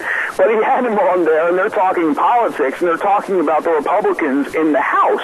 And Howard Feynman is going off about how you need to be a dictator. Paul Ryan needs to be a dictator in order to rule those rascally, no-good Tea Party activists there in the House. He needs to put the foot down, this, that, or the other. And he's making the Tea Party sound like the worst people in the world. And Tony Kornheiser says, are they like ISIS? Is the Tea Party like ISIS? Are they trying to establish a caliphate? And Howard Feynman, of course, agrees with that analogy completely. He says, yes, that's a great analogy. So he basically drew a comparison between Tea Party activists and people who throw gays off of buildings, people who behead people on YouTube. It was a horrendous thing to say, and as of this point, nearly a week later, he has not been suspended. Where is the ESPN management? Where are they? Are they sleeping under their beds or under their desk with their pillow wrapped around their ears? Why are they being so absolutely discriminatory? I think because they agree with him. It's essentially what's going on here is that they agree with him, and at the end of the day, they believe the same way Tony Kornheiser does. Now, would some of them have preferred he didn't make that precise analogy? I'm sure. What they're hoping for, though, Zeb, is I think they're hoping that this just blows over, because right now it's been, obviously we picked it up on Newsbusters and did a big story on it, and other blogs and websites have done so as well. It's starting to gain steam, but I think ESPN, unlike what happened with the Kurt Schilling situation, which they did not agree with, and they don't agree with Kurt Schilling's politics, and they don't like that he's a conservative, and they don't like where he's coming from. They came down on that like a ton of bricks. They're hoping this blows over, but I think this is where people like you and I and others come in. We can't let this blow over, because, like you said earlier, if you're going to open up the sports world to political commentary, well, you know what? Both sides need to be heard, and both sides have to be treated at least somewhat, evenly in a balanced way, and they're just not. And this is a crystal clear example of it. And Tony Kornheiser, by all rights, if you're looking at what happened to Kurt Schilling, Tony Kornheiser should be suspended right now. Let me ask you this, and I'm going to back up a little bit to football season of last, and I'm going to mention Bob Costas. I have never liked Bob Costas. I know Bob Costas, and I don't respect Bob Costas. He took halftime of a football game and used it to utilize a point of more gun control in America. Had nothing to do with the football game, had nothing to do with any of the athletes. It was just his soapbox to go out and try to be an Obama supporter on more gun control. What are your thoughts about what Costas did? Well, I think it's pretty deplorable what he's done, but again, this is the problem, though, and that's that, it's like the public education systems. I mean, they know the public education system is important for them to indoctrinate people, because why? They have a captive audience there. You have to send your kids to school, so they know they have you there. You're a captive audience. You can't leave, and you have to go. The same thing applies in the sports world. If you're an NFL fan, and most red-blooded American men are, and a lot of women too. If you're an NFL fan, there's only one place on Sunday evening where you're going to be able to watch a game, and that's on NBC's Sunday Night Football. And so Bob Costas knows that. I mean, first of all, he just is a liberal, and that's who he is, and he's always been that way. But I think the reason why you're seeing him use that platform that way is because he knows he has a captive audience. That the entirety of the football watching world is watching Sunday Night Football. It actually, in a lot of cases, sometimes even rates better than Monday Night Football. So he uses that brief little 2-3 minute whatever time period he has there in halftime to launch into these tirades. He knows, a lot of people mute their televisions, but his speeches are still going to be tweeted out by people. They're still going to be shared on social media. It's still going to get a ton of attention. And he's a perfect example of one of these new liberals in sports media who recognizes the power they have and is actively using it. And that's why he uses it the way he does on Sunday Night Football, because he knows he has you, millions and millions of people, and at the end of the day, he has no shame or compulsion about it whatsoever. Dylan, let me ask you this, and it's not really in the same vein of what we're talking about right now, but I want to get your opinion on something else. Recently, on a couple of occasions, some certain sports announcers have had the fan cam kind of go through the crowd, and they've picked out and highlighted various individuals, like the one fat guy sleeping at a game, and then a couple of blondes that were all taking selfies of each other. And their comments were in just good humor and good attitude, but they were hauled on the carpet for this. Is that what sports is coming to right now, where it's absolutely so liberal, but yet so afraid of free speech? speech that pretty soon nobody's going to be able to say anything? Well, yes. That's exactly where we are right now. But I think what that's a reflection of, I mean, you have two dynamics in play there. Number one, we're a visually image-oriented, image-dominated society. I mean, you put those pictures out, they show the fat guy sleeping at the Yankees game, that all of a sudden becomes a trending topic. It goes viral. It gets the broadcast out there. It helps their web numbers, their digital numbers. That's how the networks are thinking about it. So they're looking at it almost purely from a marketing standpoint. Let's put out funny pictures, and our web numbers and viewer numbers will go through the roof. And they're right about that. They're right about how that dynamic works. They're very smart about it. But the problem is that, and you know this, Seb, obviously, is that we have this society of people who are professionally offended. People who are just sitting back, watching the internet, watching Twitter or Facebook or watching television with the sole intent and purpose of becoming offended. So when these guys put out the sleeping fat Yankees fan, or when they put out the sorority girls at the Diamondbacks game taking selfies of each other, whatever the particular image happens to be, it's like a dog whistle almost for all these interest groups out there, and overwhelmingly liberal interest groups who are looking to be offended by something. So when these networks put that out, they become offended by it. And it's almost like what happened with Brent Musburger. It's a little bit of a different twist to it, but in the national championship game with Alabama and Notre Dame, right, he pointed out A.J. McCarron's girlfriend and how beautiful she was, and I think she was Miss Alabama or something like that. And he said, that's a beautiful woman and whatever. Just kind of a nice thing to say. I mean, it was funny. It wasn't nothing, no harm meant by it, and people came down on him like a ton of bricks.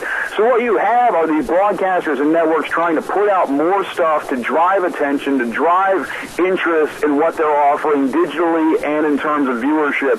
The problem is they're doing that in a day and age where we are actively looking to be offended by everything, and that's where the two get caught up, and it's changed.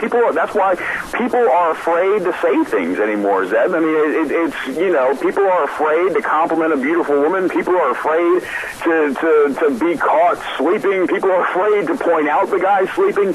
It's just this paralysis of fear from political correctness, and it's just sad to see what it's become. Yeah, but I want to ask you this final thought. Now that we're saying all this, everything in life always evolves and revolves. Can we eventually look forward to a day when we'll be able to put the cork back in the bottle and start back over on a track that's right and not liberally oriented?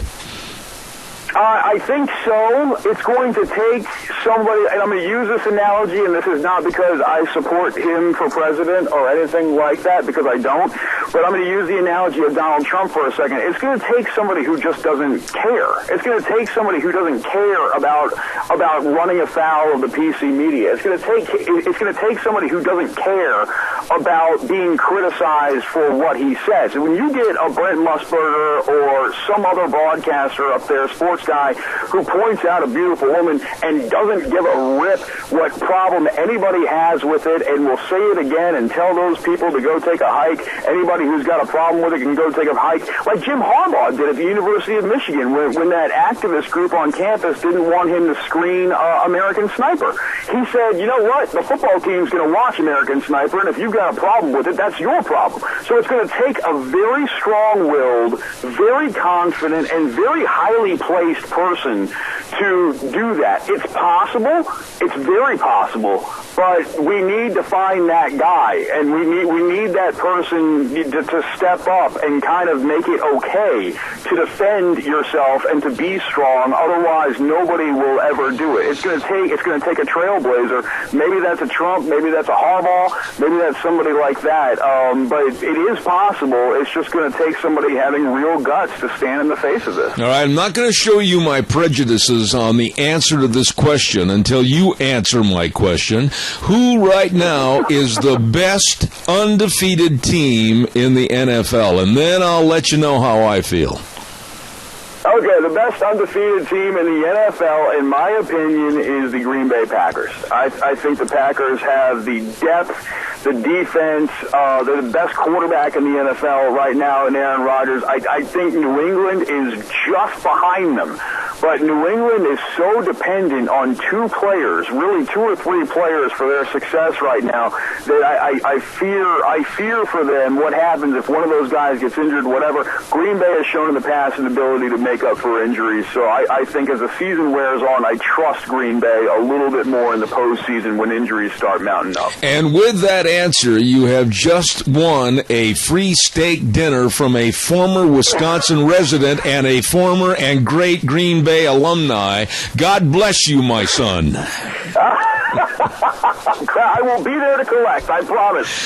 Dylan, I appreciate it, and thank you for coming on the program. Only one thing I ask is that you come back in the future. You were an outstanding guest. Thank you very much. I appreciate it, and I would love to do so. Thank you so much. All right, take care. Thank you very much. Dylan Gwynn, sports talk show radio host, and with the Media Research Culture Unit. And I really appreciate him being on the program this morning. Thank you very much. Oh, my goodness. Thank you. I appreciate it, and right now it's time for the weather. And the weather is brought to you by Gano Landscaping and Sprinkler Service. Oh, Wheels over at our station, he's sitting there going, come on, Zeb, you're running late. I'll tell you, Gano Landscaping and Sprinkler Service, trimming and pruning and removal of tree limbs. By golly, you better take care of those trees, because in the winter when the winds are blowing and howling, you don't want them coming through your big bay window in the living room. And by the way, too, it's time to blow out those sprinkler systems before they freeze up, and then you've got all kinds of problems. And Scott also has a brand new curbing machine to put a curber on your property. He can do it. Great staff. Call them at 438-2485 or 431-8733. And now here's Gina with the weather. Here's your weather as we hit midweek stride. Cloudy skies for today. A little bit on the breezy side, not too bad. Winds out of the west. Right around 7 miles an hour, but the wind's going to be picking up tonight. To expect a high of 59 for today. Tonight, low of 41. Tomorrow, mostly cloudy, windy. We do have a slight chance of rain showers as well. Winds out of the west, right around 20 miles an hour. Expect a high of 51 with an overnight low of 34. Friday, partly cloudy and 55, and partly cloudy for Saturday with a high of 65. Sunday, possible rain showers is what they're calling for with a high of 60. Sunset tonight set for 6:33. That's your weather for Zeb at the Ranch. Oh, thank you. Very well done, Gina. Thank you. Gano Landscaping and Sprinkler Service, the sponsor of our weather this hour. And the number to call, 438-2485 or 431-8733. As you know, I am an advocate of learning how to safely protect yourself and your family. And I am very, very honored to have Red's Trading Post on my program as an advertiser. And they're located at 203 5th Avenue South in Twin Falls. And they have a very large selection of new firearms from Browning, Beretta, Weatherby, Ruger, Benelli, Smith & Wesson, Winchester, and all the accessories. Now, these folks know guns. They've been in historic Old Town Twin Falls since 1936, and great customer service. I urge you to learn how to protect yourself. Get in there and check it out today with Ryan Horsley and the rest of the crew at Red's Trading Post, 203 5th Avenue South in Twin Falls. Whoa, I got time for a couple of calls. Give me a jingle on the landline at 436-2244, 1-866-927. 4587. I'd like to hear from you. So give me a jingle, and we'll talk about anything that you want to talk about this morning in regards to any of the subject matter that we've had on already or whatever. Please give me a call. While I'm waiting for your phone call that I know is coming in, and I lost my copy on, I better call my lovely bride, and maybe she can come in and help find it for me. I can't find my next series of commercials, and I don't know what I did with it. There it is. The paper clip that was holding some of this together was on the wrong deal. I want to remind you also about our friends. I was getting nervous there for a minute, if you want to know the truth. Scouts CarQuest Auto and Truck Parts, Rupert, Hayburn, and Burley. And since 1949, every detail matters. Parts sales and service. Now, they haven't got one, they haven't got two, but they got 3 wonderful locations for it to serve serve you in the Mini-Cassia area. Over in Rupert, 323 East 8th Street, Highway 25 in Rupert, and in Burley, 518 Overland, and in Hayburn, I-84 exit 211, the big truck center. And I'm telling you, folks, along with the Mahindra tractors and everything else for your automobiles, they can and will help. Scouts CarQuest, auto and truck parts. Don't forget, every detail matters. How about a call? 436-2244. 1-866-927-4587. Next hour, we're going to have Attorney Gail Trotter on the program, and I always look forward to having Gail come on. She's going to be a real straight shooter about what's going on in politics. She's going to be talking a little bit about the new Speaker of the House, Paul Ryan, and also I'm going to ask her some questions about the big debate tonight with the main theme on the economy, so don't miss that. And then at 10:32 this morning, please be listening. I've been waiting to get this man on my program for a long, long time. His name is Coach Ron Tunick, and he's very outspoken about, no, not all kids deserve participation trophies. No, they don't deserve to go to college free on your bill and mine. And he basically is going to tell it like it is, and I'm looking forward to having him on the program later on this morning. Coach Ron Tunick. Okay. Another little political note here real quick. Once again, I want to remind you, don't forget to vote Mike Brown for mayor of Rupert. He's committed to the citizens of Rupert and has been a citizen of the area since 1963 and has served 4 years as mayor of the city of Rupert, 23 years business owner in that area, 8 years on the Rupert Police Reserves, and this man wants your vote next week on Election Day. Elect Mike Brown for mayor of the city of Rupert. He is committed to the citizens of Rupert. There you go. All right, calls are welcome. 436-2244, 1-866-927-4587. Wow, it's been a busy morning so far, and I'd love to hear some of your thoughts. Give me a jingle on the landline. One of the most, I don't even want to use the word stupid or dumb or idiotic, but can you believe that now some certain scientists, this is unbelievable, and I know my good friend Dr. Adrian Arp is probably just going to jump right up in the air and go, are you kidding me? Some United Nations officials, have labeled bacon and deli meats as carcinogens. Well, now there are a select few scientists, and nobody knows who they are. Nobody really knows too much about these guys. But now they've come out and said, and they're claiming that CO2 levels in the atmosphere, which help our plants grow and everything, are making people dumber. Those are the words they use. I'm not kidding. They're saying that in this new study with these quote-unquote so-called scientists, they found out that CO2 makes people dumber.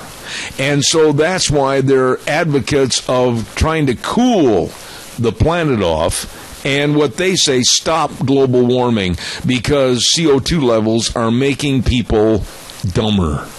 I'm going to have this story on my feature for tomorrow morning between 8 and 9. Boy, you're not going to believe it. It's absolutely ridiculous. Don't forget that you're listening to Zeb at the Ranch. I'm Zeb Bell. Make sure that you're hearing everything. Contact Mount Harrison Audiology for a hearing screening. Call 312-0957 today. We're going to take a little break and listen to the news from CBS. I'll be right back. Don't go away.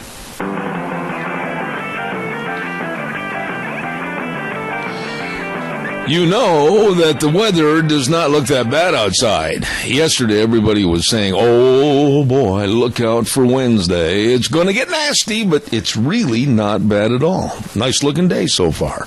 Hey, don't forget you're listening to Zeb at the Ranch. I'm Zeb Bell with our major sponsor, your Magic Valley Les Schwab Tire Centers, all 7 locations serving you, along with some of our great advertisers like Western Way Services, always at your disposal. Call them, get on the route service today, 734-6969. We're going to have our guest with us in just a few moments. Stand by. Little frog in my throat this morning. Excuse me, still hay fever season. Don't forget what's going on at the Chadwick Sports Grill, 139 West Main in Burley. Oh my goodness, today one of my favorites. Chicken curry salad sandwiches served on a sourdough hoagie with a choice of side and super salad. Good eating at the Chadwick Sports Grill. You're going to love it. Nice people. Great menu selections. And, of course, the special for today, chicken curry salad sandwiches at the Chadwick. You stop in and see them at noon today. Really nice people. Don't forget, too, it's political season, and next week with the vote for Russ Mallory running for re-election for the Burley City Council. 4 years experience and knowledge of the issues that are facing Burley. He has shown proven leadership and is conservative and very honest, and a lifetime resident of Burley, and he wants your vote. Vote for Russ Mallory for re-election for the Burley City Council. Paid for by Russ Mallory. Thank you very much. All right, now let's go to the phone lines, and I got to tell this in a little preface right now to introducing her. Of all my guests that I have on this show, I think in the top 5 of political people that really know how to analyze politics, this lady stands out, and I really appreciate her being on the air. Attorney and political analyst Gail Trotter. Good morning, Gail. How are you? I'm great. How are you, Zeb? Not bad. How are things back in your world? Things are crazy in Washington, D.C. this week. We thought we were just going to have a speaker election, and then we had the budget dumped, which basically entitles the Congress to spend $2 trillion, and we're only having 1 day of debate about a $2 trillion expenditure. So things are really hopping in Washington this week in ways that we didn't even expect it to be. You know, Gail, right there I got to ask you, why are we, the American public, why are we, A, so dumb, or B, so careless and lackadaisical that we're allowing this kind of garbage to happen? This is ridiculous what was dumped on us. It is ridiculous, and at this point we can no longer blame President Obama because he's a lame duck president, and we have a majority of the House of Representatives. The Republicans have a majority of the Senate, and the most important power that the Congress has in negotiations with the president is the power of the purse. And this budget deal, we didn't even have the details of it. They've been leaking out slowly, but it basically ties the hands of the Congress until March of 2017, which you know is after President Obama leaves the White House. So essentially, the Republicans in Congress are giving this president, who is not backing down, he said that this part of his presidency he sees as the fourth quarter of the basketball game, and he is going to stay on offense. And yet we see the Republican leadership on the Hill backing down and ceding the one piece of leverage that they have to negotiate with this president. So it's really not about President Obama anymore. Okay, but now, Gail, you know this situation. You're around these people every day. You know the ins and outs of what's going on. My simple question is this. What did John Boehner have to bend over for Obama? Why? Why capitulate to this administration? No kidding. And he negotiated this deal with the White House and with the support of Nancy Pelosi and Harry Reid in the Senate. And he has the audacity to say that he is merely cleaning out the barn before he leaves the speakership. And when you think about that, I mean, he was put there for a particular position to advocate for the American people who elected him and the majority of the House and then ultimately the majority of the Senate. And he is using his last gasp as the Speaker of the House to basically pass President Obama's financial agenda. And we know, I wrote this piece for The Hill, which I think is so important that everybody understand the basic math facts of what is going on in The Hill. We have $19 trillion in national debt right now. We have $100 trillion in unfunded liabilities. And it's really important to note that in 11 years, all of our federal revenues will be spent on just debt repayment and entitlements. So we're not going to have, in 11 years, subject to the law that this Congress has put in place, we're not going to have a dime to spend on the military, on education, on transportation, or anything else that the federal government currently pays money for. And I think it's really important to point out that Congressman Dave Bratt, who is the only person in history to defeat a sitting majority leader, Eric Cantor in Virginia, he is an economics professor, and he has pointed out that the path that we're headed on is completely unsustainable. And he recognized that even John Maynard Keynes, who is a liberal economist, said that you have to run budget surpluses in the good years so that you can fund the deficits in the bad years. But not only is President Obama not subscribing to that philosophy, we have the Republican leadership on the Hill completely abandoning any effort to try and not saddle our children and grandchildren with this terrible debt. Oh, this is absolutely insane. And when you hear the moo of the cow on my program, it means we have a telephone caller with a question for you, Gail. Go ahead quickly, caller, please.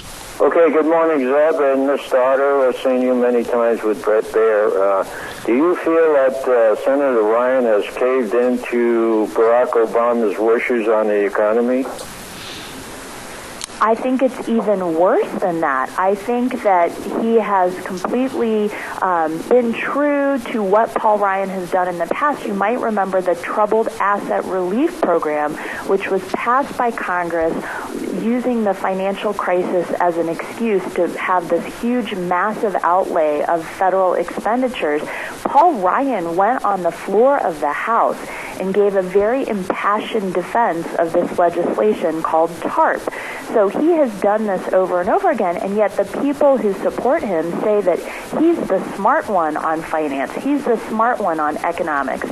But one of my favorite writers is P.J. O'Rourke, and he has said that giving money and power to government is like giving whiskey and car keys to teenage boys. And I think Paul Ryan has really fallen into this trap of being in Washington and basically feeling free to spend other people's money, which not only is a misuse of our taxpayer assets, but also the federal government does a lot of harm when it's given money and power to interfere with our freedom to make decisions about our lives ourselves. Gail, I'm a Republican, and Tony, thank you for your call this morning. I appreciate it. Thank you very much. Thank you, sir. I appreciate your call. Gail, I'm a Republican, have been ever since I've been a little boy, old enough to understand the difference, but I am absolutely ashamed, and I'm saying this from the heart.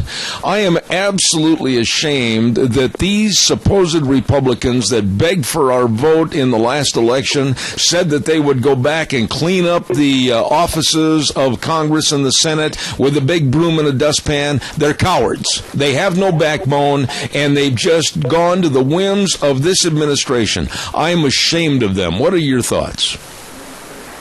It is unconscionable, and I would amend what you said a little bit. I have been involved in these discussions in Washington for many years, and I have come to the realization that it's not that our leaders lack backbone or that they lack spine, but this is part of their agenda. They get out there, they make promises in order to get elected, then they come to Washington, they become drunk on the power and the prestige and, the adulation, and they want to push forward solutions through government, even though they have campaigned exactly on the opposite, that the best solutions come at the local level, in families, in cities, in small communities, at the state level, and the federal government. The main point of the federal government is to provide for the national defense. So we see this in the budget that is going to be considered this week. They're breaking the spending caps, supposedly to, help the military, but at the same time, they're massively increasing spending in other areas that the American people do not support that type of spending. So while we cannot balance our budget on the back of the military, our federal government has gone completely off the reservation because they are not doing their fundamental core principle and purpose of funding the national defense and making sure that we are secure, promoting our national interests overseas. But instead, we see the federal government reaching in and disturbing our families and our local communities and doing more harm than good. So I don't think it's a matter of them lacking a spine. I think that they have bought into the agenda. Let me ask you this, and you mentioned this a few moments ago, that this budget will last until 2017, and then the new administration takes over. Oh, goody, what a great way to step into the Oval Office, look out the window and see a train wreck coming at you head on. That's a great way to start your administration. That's a critical point, and the Republicans are saying, the ones who support this deal are saying, this is great because it takes it off the table for the presidential election, it's not a distraction, and it will allow the new president to work with Congress to put his or her agenda forward. But you have got it exactly right, and that's why in the speaker race we have going on, there's supposed to be a vote today in the conference at 1:30, and we only have two people running for speaker right now, Paul Ryan and Daniel Webster, and there's supposed to be a full vote on the floor on Thursday. Well, Daniel Webster is not a strong conservative, but members of the Freedom Caucus and conservative members of the House are supporting him because he wants to get back to regular order. So that would be the solution to this problem, to go back to the regular order of having bills considered, not having them all lumped into so-called must-pass legislation, and to have the ability for the president, when he comes into office, to have a regular type of budget process that is not allocating $2 trillion of spending with 1 day of debate. Oh, my goodness. This is goodness. really not a helpful thing for possibly a Republican presidential electee in 2017. It just doubles down on the bad practices that this Congress has allowed to fester over this administration. Let me ask you a couple of questions about Paul Ryan. I should say up front that initially, years ago, I thought a lot of Paul Ryan. He's a former, he lives in the state of Wisconsin, where I used to live years and years ago. He lived about 18 miles from my hometown. But his politics and his policies have left me wondering what kind of a Speaker of the House he may be. I'm a little bit more than worried. What are your thoughts about Paul Ryan? I think there are great reasons to be concerned. One of the main reasons to be concerned is looking at Speaker Boehner's history in the House. So he was opposed when he re-ran for Speaker in January of this year when we had a new Republican Congress. There was, a fight about whether he would stay. He ultimately prevailed. But then this summer, North Carolina Representative Mark Meadows filed this motion to vacate the chair, meaning he wanted it to be debated about whether Boehner should continue to be Speaker of the House. Now, the press derided that. All the political pundits derided that and said, that's ridiculous. That's not going anywhere. But he did it. He filed it right before the congressmen and women went home on the August recess, and they got so much information from their constituents that they were unhappy with Boehner's speakership that when he came back to Washington, D.C., they understood that he did not have the support, if this motion to vacate the chair was actually heard, to stay in the speakership. So Ryan, I think it's really important to note, has asked or demanded that this motion to vacate the Speaker be abolished.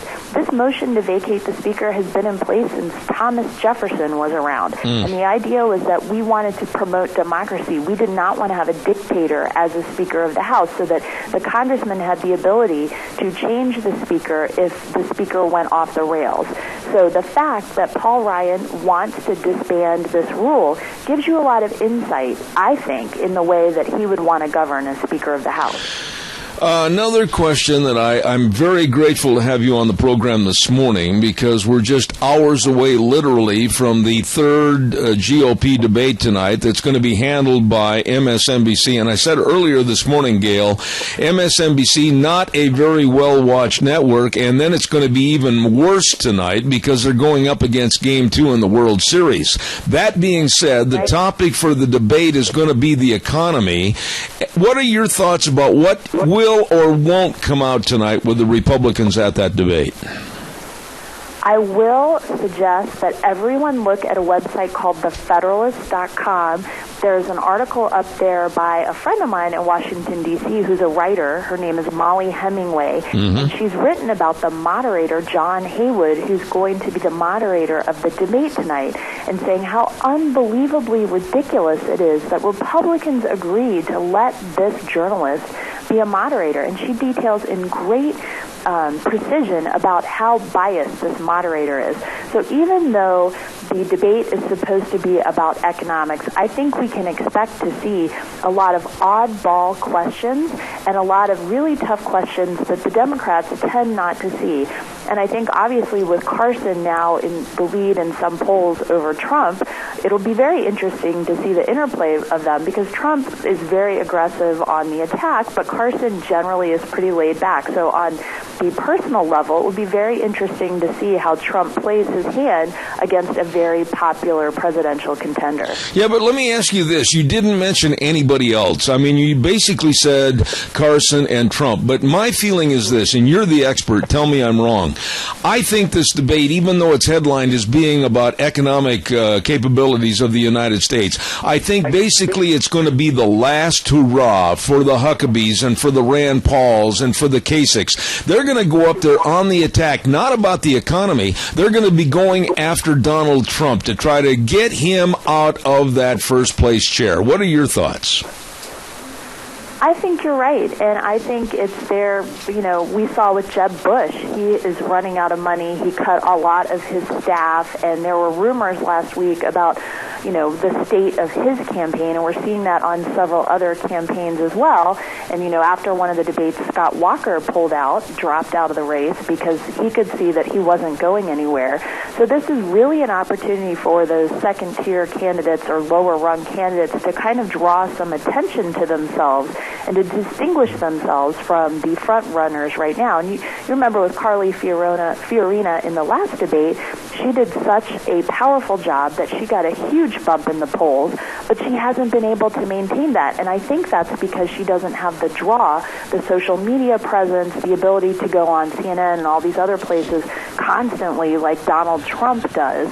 So I think this is really an opportunity for her as well to reacquaint herself with the voters who were so impressed by her first debate performance. On the other side of the aisle, quickly, Gail, I've got to ask you this. How would you like to be the person selling advertising time for the next the next Democratic debate between Snow White and the Two Stooges? I mean, that's absolutely a task I wouldn't want to have. No, I mean, it's boring as it is. So now that we know that Vice President Biden is not going to jump in, that would have been interesting to see the kind of relationship and the discussion that Hillary Clinton and Joe Biden might have had. We saw a glimmer of that when he really took Hillary to task for calling Republicans her greatest enemies.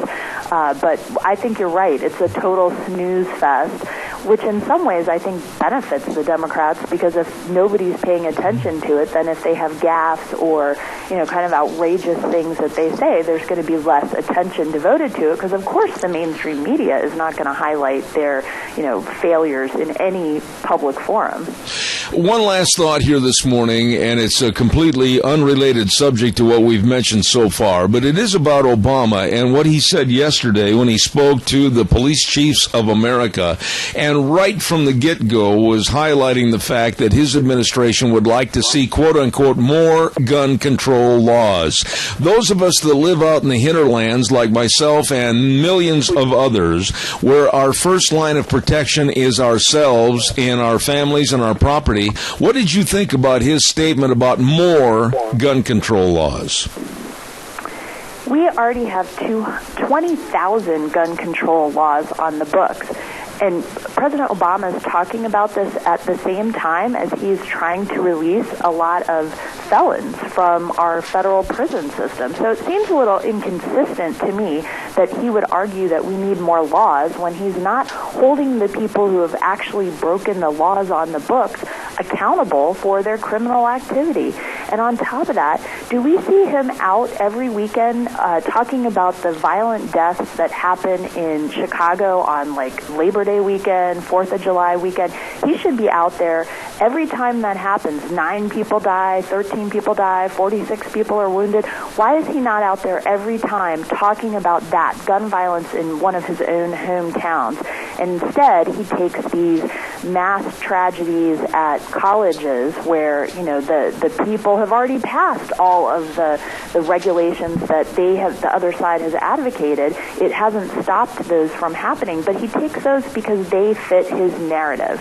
So I feel like that shows that he's not really concerned about gun violence, let alone violence in the society, but he has an activist, progressive agenda that he's trying to push through before he is ushered out of the White House. One final quick thought, Gail.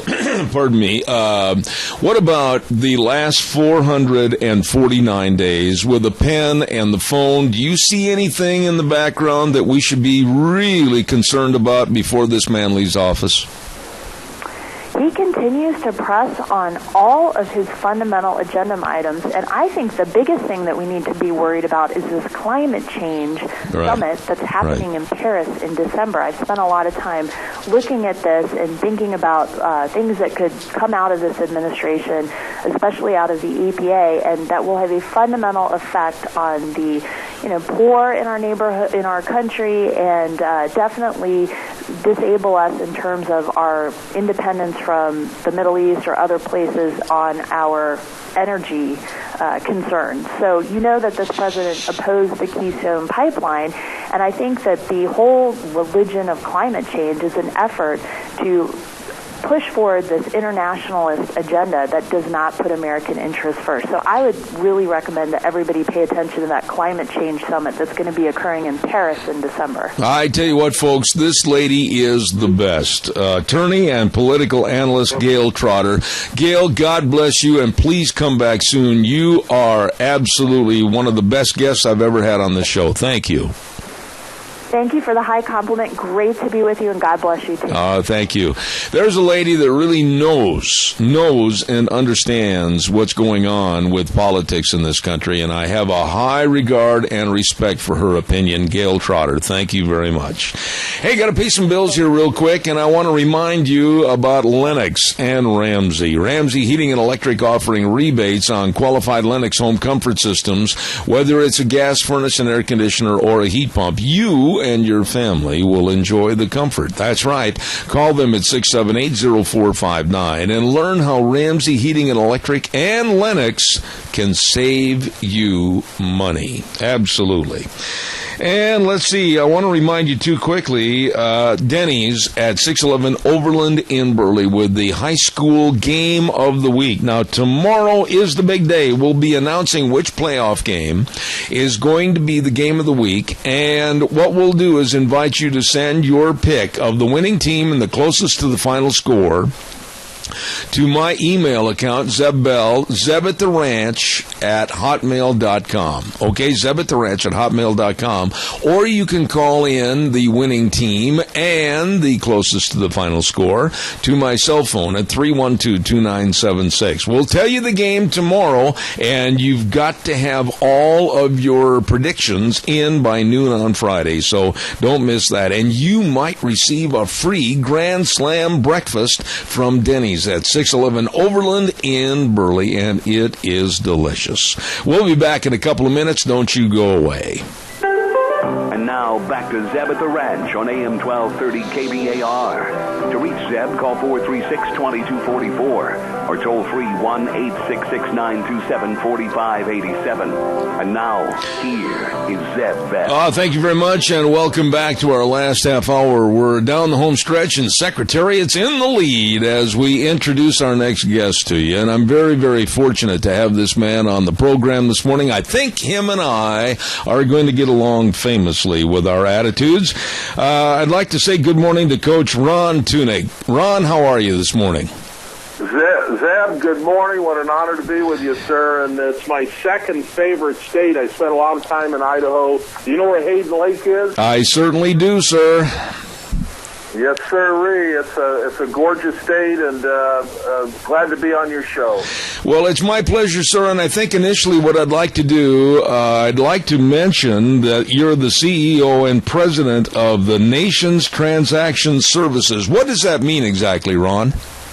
We are one of the largest, if not the largest, processor at churches and nonprofits in the United States for credit cards. So churches and nonprofits take credit cards for tithing. Churches take credit cards for their schools, for their missions, and books and tuition and everything you can think of. So I've been doing this for 30 years, and it's allowed me to write books and be on radio and have great conversations with you. Ron, let me ask you this. I assume that you and I are pretty close to the same age bracket, but I went to college. I paid for my college. I worked every day from 3 in the afternoon until 11 at night. Went back to my dorm room, did my studies, got up at 6 o'clock, went to class for the rest of the day. It didn't hurt me at all. It taught me that I'd better be diligent, and I certainly didn't waste my money. But now we've got the Democrats coming out, i.e. Hillary Clinton. Oh, we're going to give all of the students free college. What in the world is going on in this country? Well, I'll tell you what's going on. I just wrote another blog. I blog 2 or 3 times a week. My latest blog is that parents don't blame the schools, blame the parents. So when you and I were coming up, there was discipline in our home, there was accountability in our home, but there was respect in our home for institutions and education, and there was a respect for working hard. We were brought up understanding what a work ethic is. So when you give something away free, it has no value. There's no integrity. So for the Democrats or the progressives to try to get free built into our country, free is hurting our country right now. We have generations and cultures in this country that don't want to work, that want a handout, that feel entitled because the government's going to take care of them, and it's ruining our country. Well, Ron, not only that, it is ruining our country, but it's also a big influence on the voting populace as far as them checking the dial that says Democrat, because they know they're the wannabes and the gimmies, and they're going to have the government provide for them. How do we stop this? How do we turn it around? Great question. Well, my last blog was about the dumbing down of America, so let's start with answering your question. We turn things around by having parents put down their technology, about asking their kids to read books. You and I read books. So we need to bring reading back into our lives. We need to bring sanity back in our lives. We have to call a timeout on all this instant gratification and technology. Somebody has to be talking about these things in school, in the public. We're doing it on the radio. They're doing it on television. But for some reason, the message is not getting through. So where do we start? I think large corporations have some responsibility, Zeb, to give back to our communities. They're taking millions, and in some cases billions out.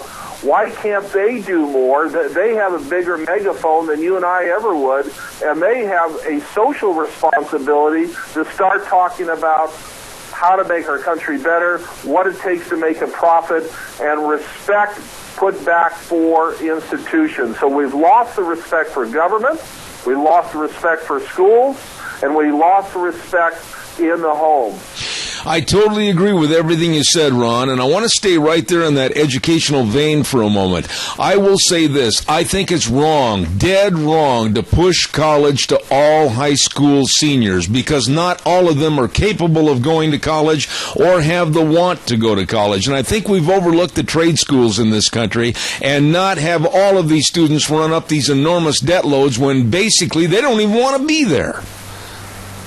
Amen, brother. You know, sometimes, honestly, I know this might upset some of your listeners, but sometimes I think that some of these colleges are nothing more than loan centers. But I think that the main issue that I see in education right now is the curriculum is broke.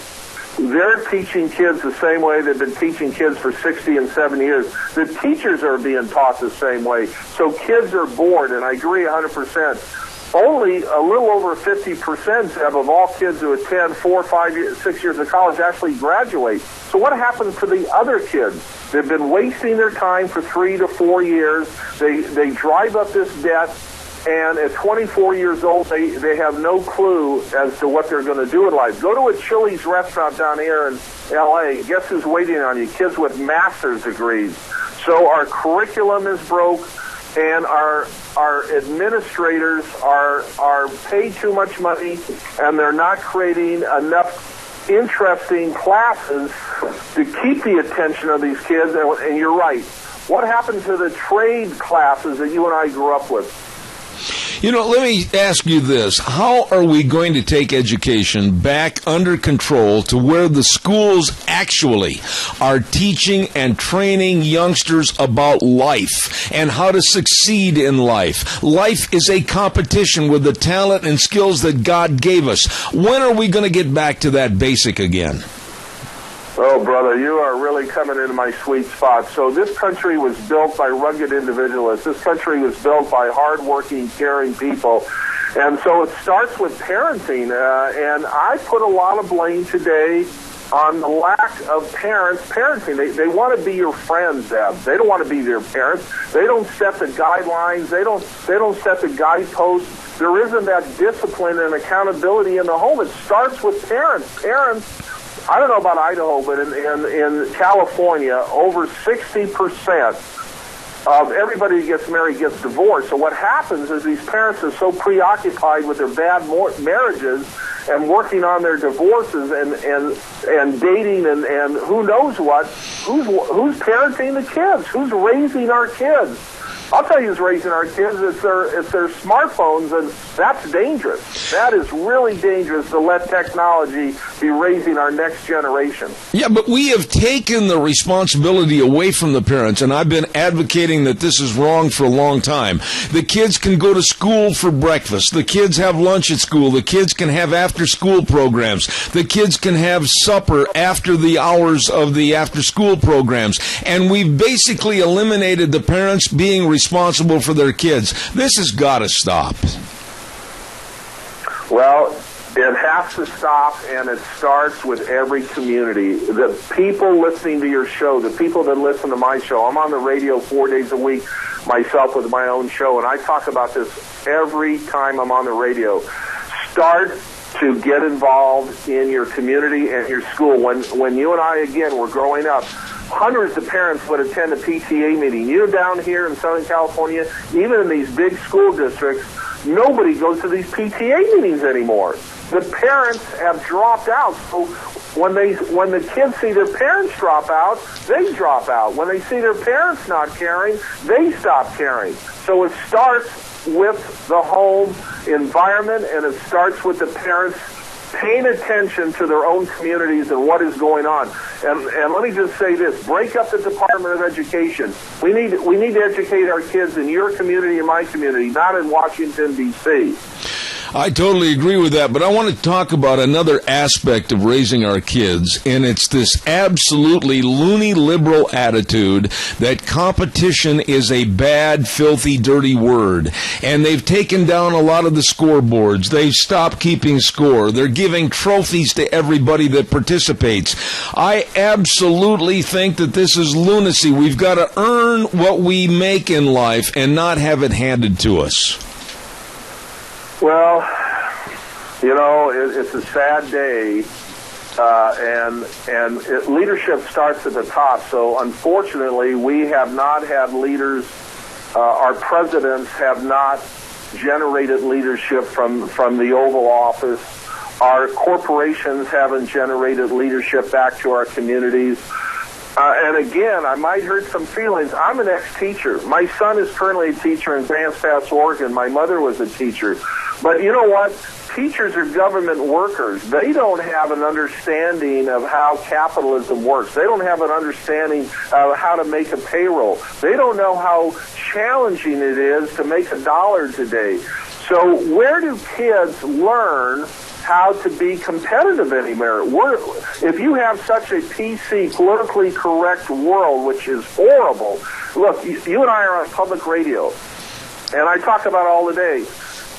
We can't really say what we want to say because it's going to offend somebody, and somebody's going to call the station owner or your producer. They're going to try to get you off the air. So we've got a real challenge in our country with this political correctness. We have a challenge with not being able to really talk about the truth and talk about what's going on in this country because of this political correctness. So why do we have a world where kids are growing up and everybody gets a trophy? Because we don't want to hurt anybody's feelings. God forbid somebody should have their feelings hurt. Somebody should say, you know what, you could have done a better job today. You could have worked harder in practice. You could have worked your butt off. No, we don't want to hurt that kid's feelings. So it's a real challenge right now to overcome this political correctness. I don't know where we start. Do you have an idea? Well, I want to talk a little bit that ties into what we're just talking about. Recently, in the state of California, up in the San Francisco area, an elementary school principal decided that the vote that the kids had for class leadership wasn't diverse enough, so this principal took it upon themselves to cancel the vote. That's not a lesson in civics. That's not a lesson in the American value system. This teacher and principal should have been fired.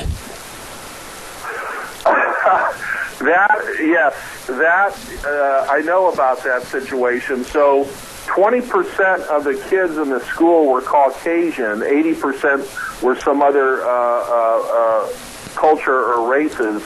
But the kids that got elected to the political office were Caucasian kids. So you're right, the teacher didn't like the outcome, and so. But this is what's happening. This is a symptom of what's happening everywhere. It's a symptom of what's happening in Washington. We have a country right now that is so divided, Zeb, that we have to figure out how to reach across the aisle in every community.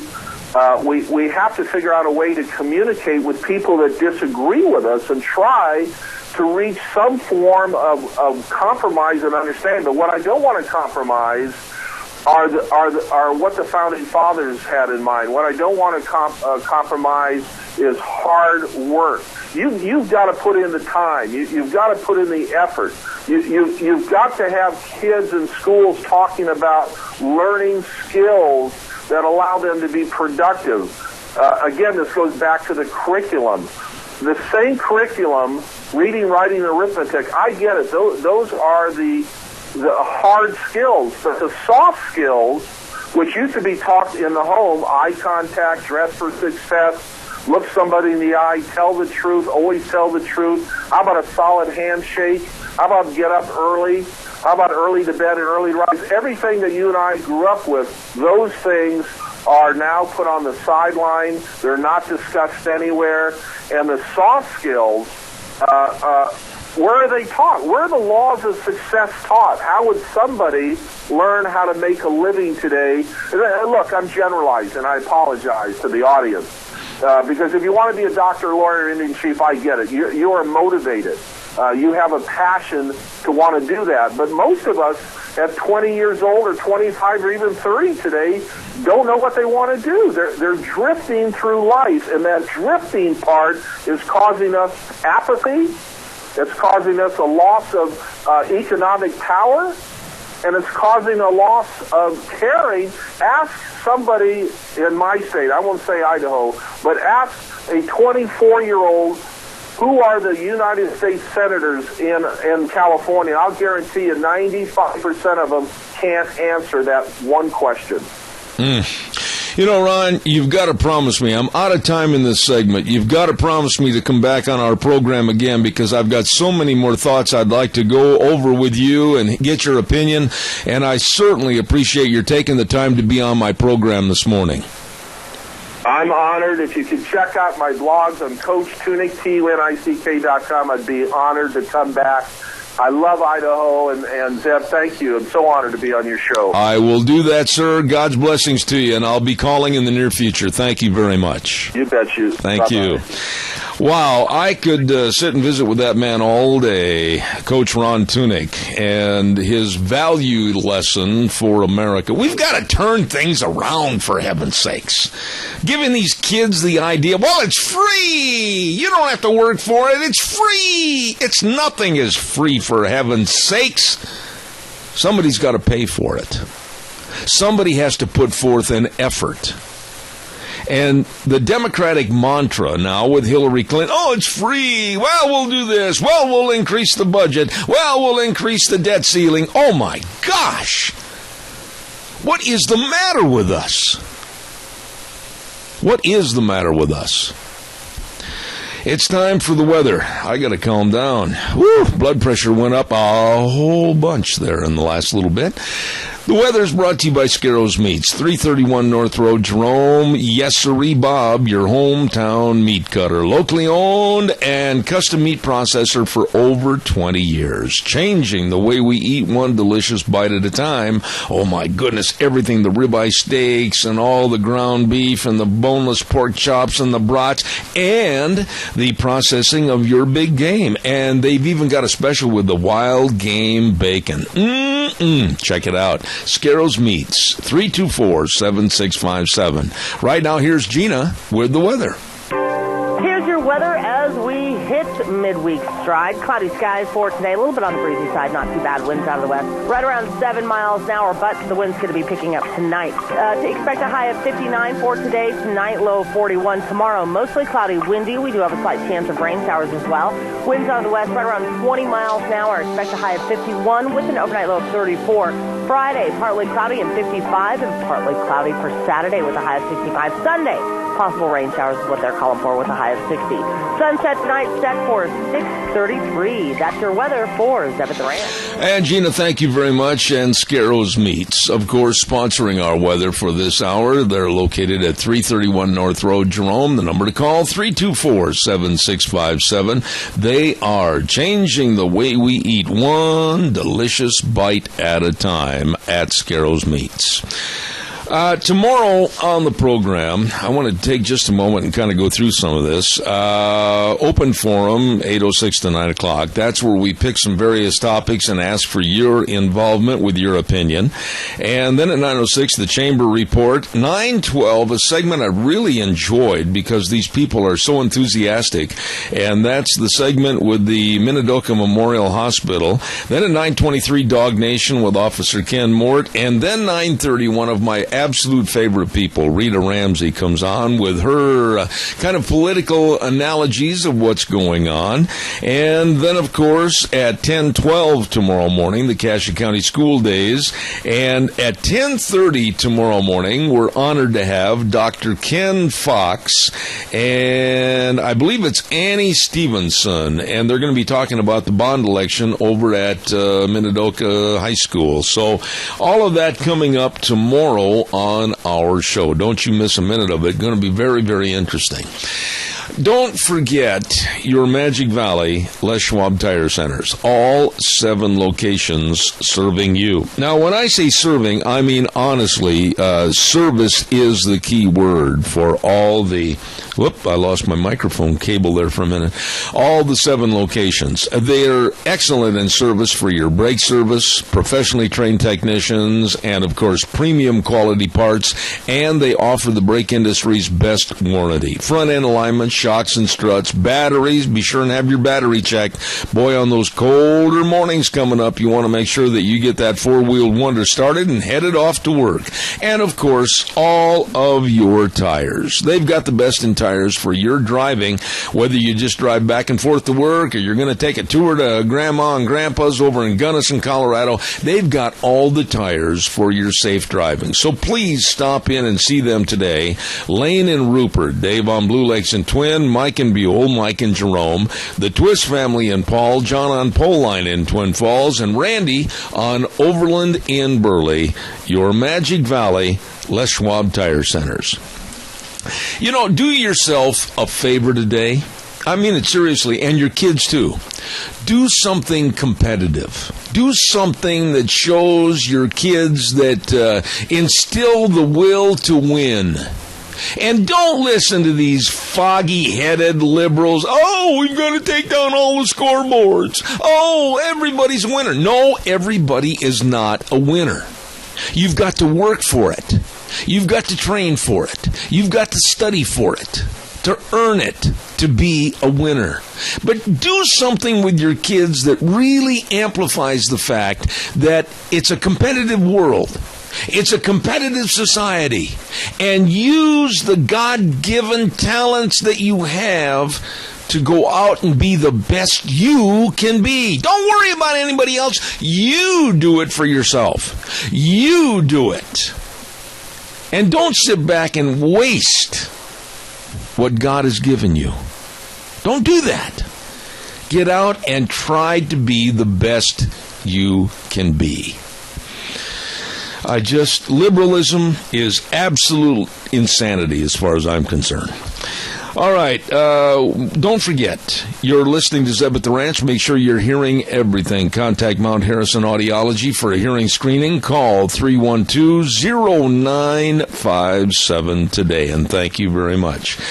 Until tomorrow morning at 8:06, we'll saddle the horse and ride for 3 hours till 11 right here on KBAR 1230 and streaming live on the internet all over the world. Good morning to all of our world listeners at zebbell.com. Thank you very much. And always remember this: the way things were are the way things ought to be. God bless you and your family. We'll see you tomorrow morning.